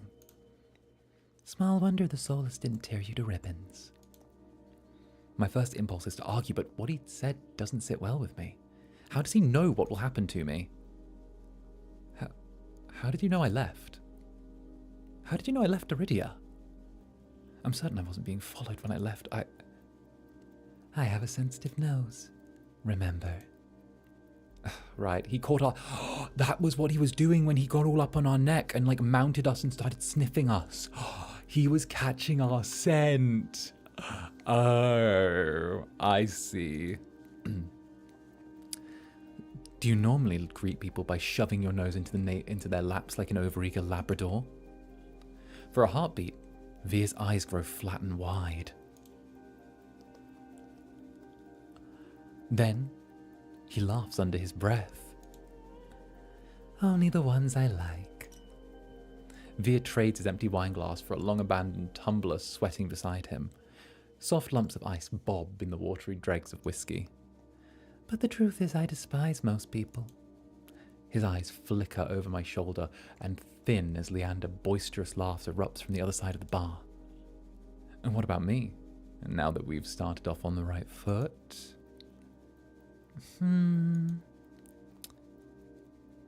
He turns, angling so he can look me over.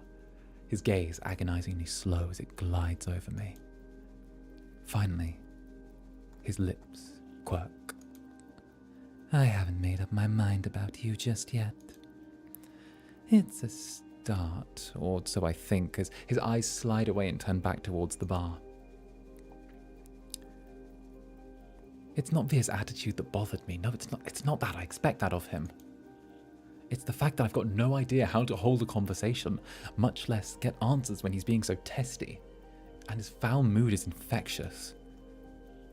Did I do something to piss you off? He lets out a short breath. No. Another lie. I'm so close I could catch the subtle bristling of his tail. I'm just disappointed. People like us can't help but attract danger, yet you seek it out, and for what? Cheap thrills? I wasn't trying to get eaten by soulless. There was something I was looking for. And you think Min can help you? Leander, are you really willing to risk your life with those dipshits? What life? You've got no idea what I've gone through, or... Forget it. I start to rise, but Veer touches my shoulder. It's a little more than a brush, but it's enough to give me pause. Oh, everyone. The movement begins. Something is happening.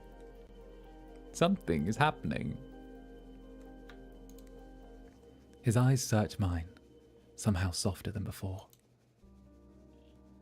They couldn't even begin to understand you. But I could. I could help you, if only you'd listen. How do I know I can trust you? You don't. But I'm slightly less inclined to waste your time with empty flattery or insults than those two. Is that what you desire? Is what you desire really worth risking your life for? If only you knew the type of life I'd lived, you wouldn't be asking. Veer considers the conversation, sweating from his glass for a long moment before speaking again. Will you trust me?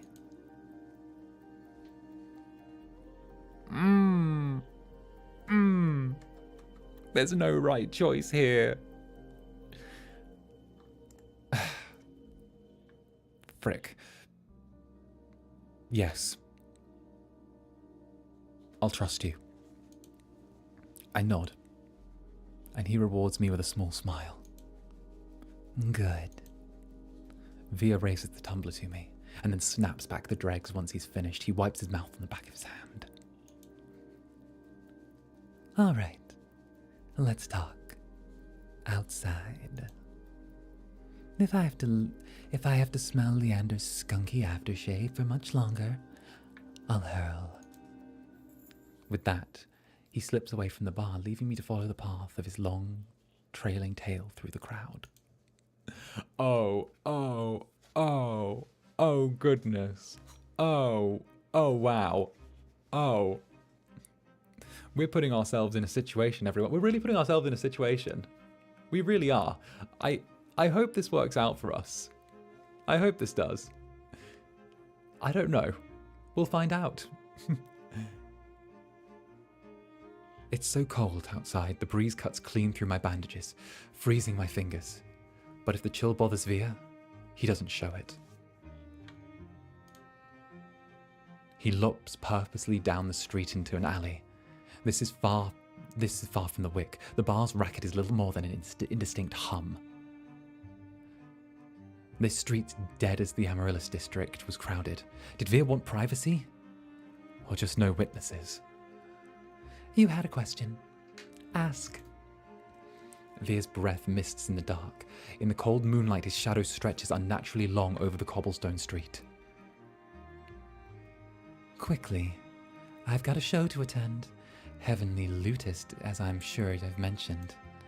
He looks down his nose at me, effortlessly impetuous, with one hand set on his hips. And for a breath, I'm reminded of the stark want that gleamed in his eye when he touched me. If you weren't so pretty, I would walk away. But I need answers.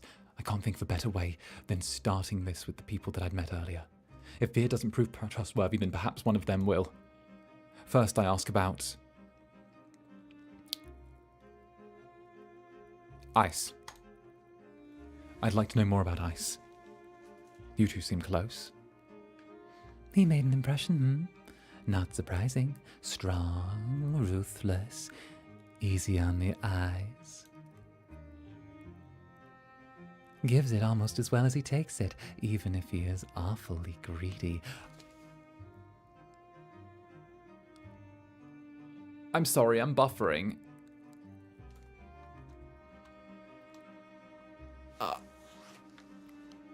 Okay, the flip-flop is clear. Big everywhere, really. A bit simple, but you know what they say about still waters. I do know what they say about still waters. I don't, but I'm still... The saying is that still waters hold the largest fish. So...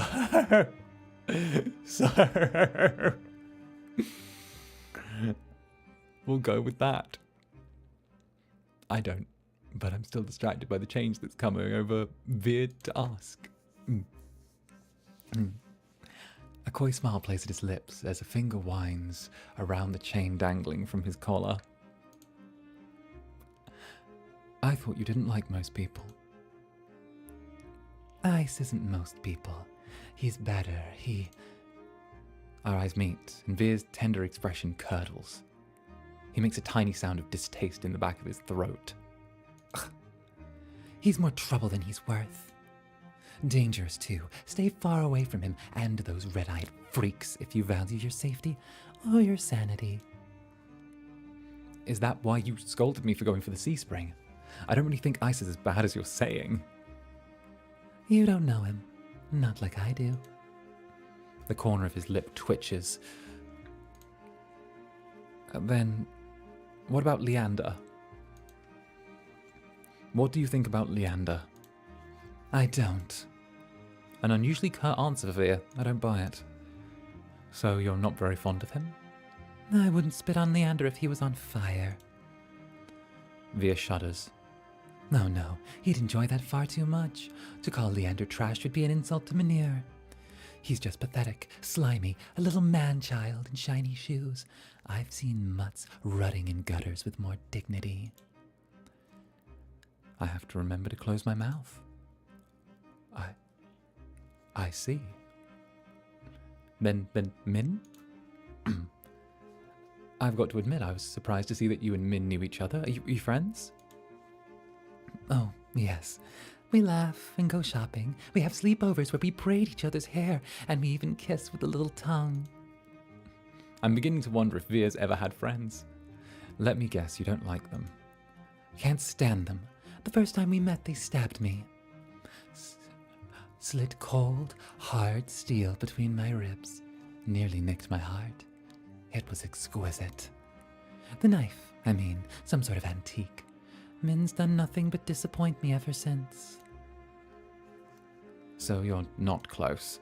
Can you imagine being friends with that crabby little killjoy? Impossible, not unless they learn to lighten up.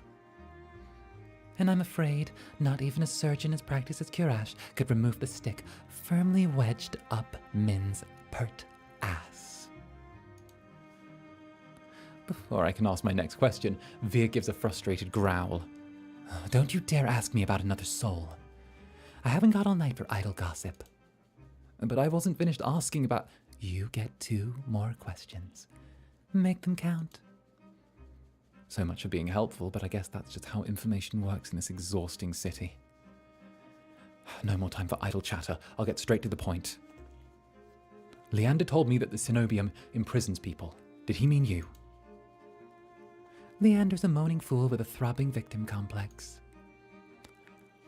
He loves to see himself as a savior, but the only difference between his cronies and the Cenobium stooges are the uniforms. I'm at a loss for words. I don't know what surprises me more, the bluntness with which Vir speaks, or the venom lacing his ordinarily silken voice. You're asking who when you should be asking why. Says the arsehole counting my questions, good sir. The look he throws me is infuriatingly self-satisfied. Fine. Oh, that's me. Fine. Why were you imprisoned? For the same reason they'll disappear you, given half the chance. I am something special. Vir bows his head, gathering his hair in his hands and lifting it from his shoulders to bear the plain leather collar adorning his neck. See this collar? He cranes his neck, inviting me to lean closer. Looks unremarkable, doesn't it? I had assumed Vir's collar was a personal touch. On closer glance, the thick, supple leather is molded to fit his neck snugly. But the large silver buckle seems easy enough to pry open. Touch the collar. I reach forward and touch the buckle, but Vir's hand lashes out. Long, slender fingers wrap around my wrist, exerting just enough pressure to hint at how easily he could snap my bones. Don't you know better than to touch without asking? He tuts like a scolding teacher, but there's an impish smile that grazes his lips. Can I please touch? Our eyes meet, his thin with amusement. No, you may look, but don't touch. He lets go of my arm. I smooth down my bandages once more and get a grip more than anything else. I can't lose my composure again. By now, I'd fully expected Vir to begin walking away, but the fact that he's still here suggests he's either forgotten about his warning, or he was never counting my questions to begin with. Are you saying that will happen if the Cenobian finds out I'm different? That I'll be collared? Doubtful. They keep me around because I'm the best at what I do. And what exactly do you do so well? Killing. He says it carelessly without hesitation. As long as I wear this color, I'm made to hunt down the Cenobium's dizzying array of enemies. Monsters, soulless, nosy dissidents who have grown overbold. I'm bound by their will until the day I die. That's awful. Vir mutters in agreement. It is, isn't it? And that's all you're getting from me. I really must leave now. I'll be late. That's it. You brought me here. Why did you bring me here if you weren't going to explain anything? He has the nerve to laugh. Isn't that obvious? I wanted to lure you out here alone so I could eat you. You're lying again. And you're asking far too many questions for someone hiding so much. He sneers and reflectively shoves my hands deep into my cloak. And I've shoved my hands deep in my cloak. I thought he was doing that. Oh goodness, I was worried for a second. I was like, Ayo? I read that a touch wrong, but it would have been spicy. What makes you think I'm hiding anything? Oh, I don't know. Maybe it's the tough act, or the way you tense up at the slightest provocation.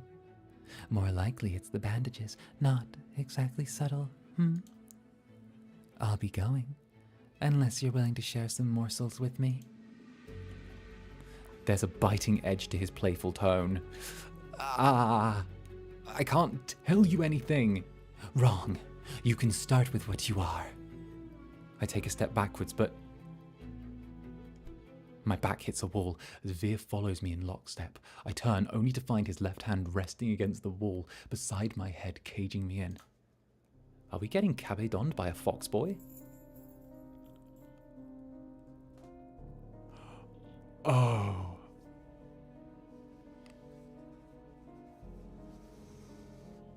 Via reaches for me. His fingers curl around my chin and lift, forcing me to meet his lidded gaze.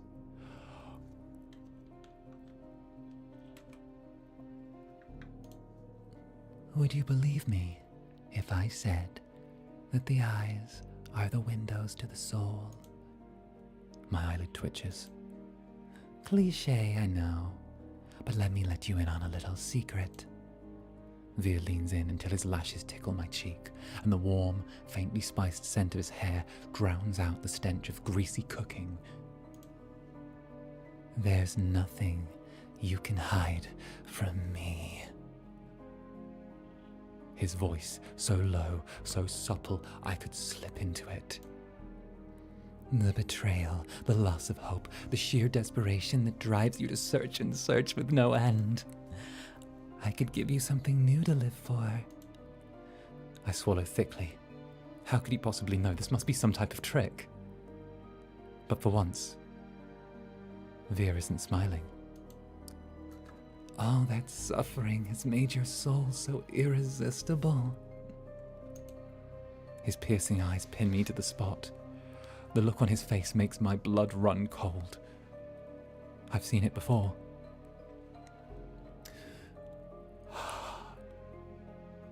Traveling through the wastes, the lanterns would occasionally reveal carcasses clean picked by starving scavengers, whose eyes shone in the dark with the same ravenous hunger. Veer takes a shuddering breath. You're trembling. What if you and I went somewhere quieter, alone?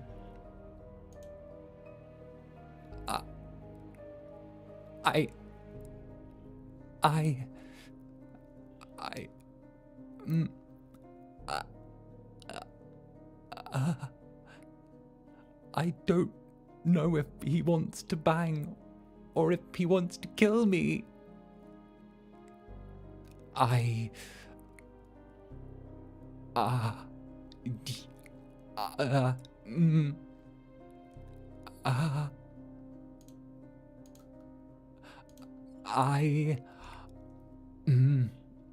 must resist. I must resist.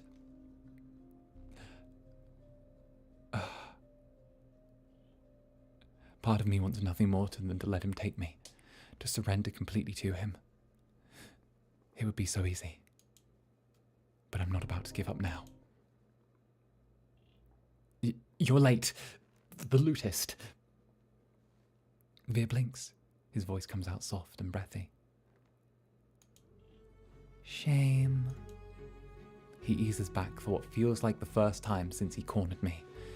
I breathe, but my relief is short-lived. Nimble fingers trail down my jaw before closing around my throat. The touch is feathery, light and teasing, but my pulse still leaps. One last thing, Zander. Spoken so softly, the pounding of my heart nearby drowns out those words. Call me a dog again, and I'll break you. Understood? His lips curve, but there's no humor in his voice. Yes, I understand. Good. As soon as Veer releases me, I sink against the alley wall to catch my breath.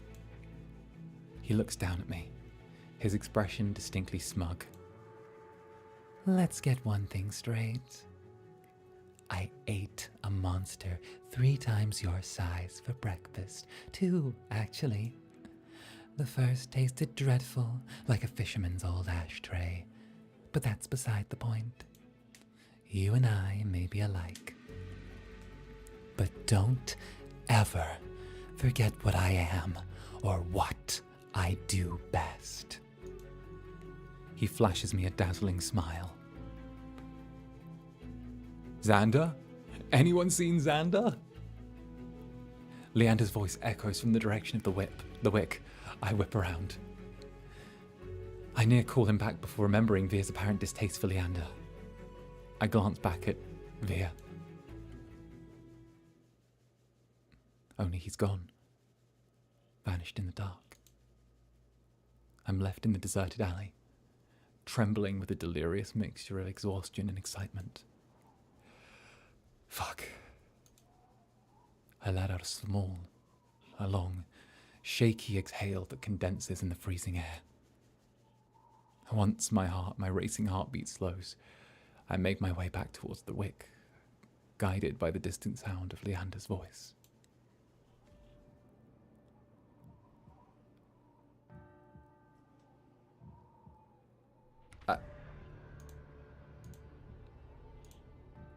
Choose my fate?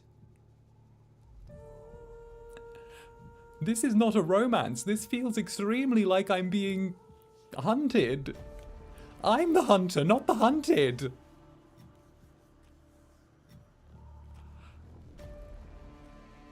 I hate that I'm still into him.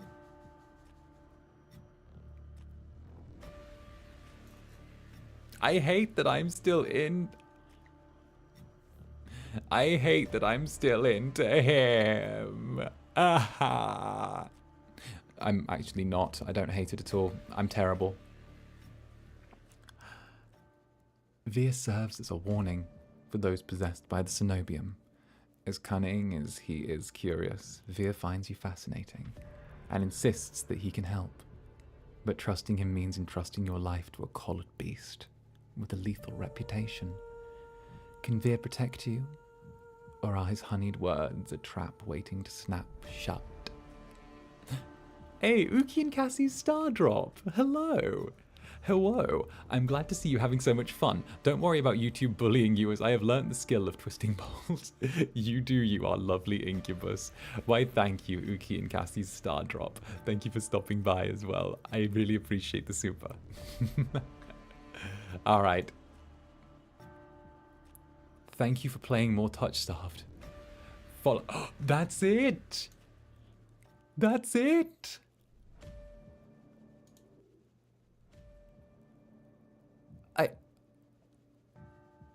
How dare. How dare. How dare. How dare. That's the entire demo. Well then, it seems that is the point where we transition over to here. Oh, my goodness. My goodness gracious me. That threw me through a loop. That killed me. That got me.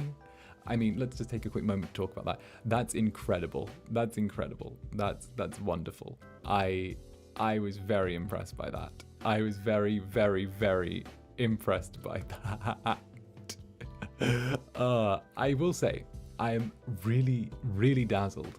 We've done some really interesting stuff here, and I really, really enjoyed seeing the different things that were there. We'll definitely experiment with more routes another time. We definitely will. And I will say, I absolutely am getting delighted in playing visual novels for everyone. I think I might end up making that like a regular staple at some point. I think I'm going to make that like a regular staple of something that we could do and have a bit of fun with, you know? And also, if I ever end up, you know, with the membership thing, I could make them a little bit more spicy. But I would like to say thank you all for coming out to today's stream. It was absolutely amazing. I really enjoyed it. It was wonderful. And I hope to see you for the next stream, which will be tomorrow. So until tomorrow, where I will be back playing something. Let me see what I will be playing. I believe it's horror tomorrow. Yes, yes indeed. So tomorrow I will be back playing some Chila's art. I'll be back playing some Chila's art, and it's going to be good. It's going to be spooky. I might get in trouble, but until then, I'll be back same time, same place. Well, actually not same time, 2 hours earlier than before, playing some horror. Oh, and of course, Azokai Reverie, Happy 15k, Zanny. I enjoyed the stream. Love you. Thank you for the super. Thank you, thank you, thank you. Love you too. And Rin, thank you for the super. You knocked it out of the park with the voice acting. This was so intense. I really think that could become like a regular thing where I do little voice acty visual novel streams. I think that could be really fun. And yes, thank you all so much for coming out. I really appreciate it. And until the next, all of you stay brilliant. I'll be back with some horror. And as always, if you enjoyed this video or enjoyed the stream, give it a like, maybe give me a subscribe if you're not subscribed already, and I will see you in your dreams, my sweet mortals. Bye-bye now.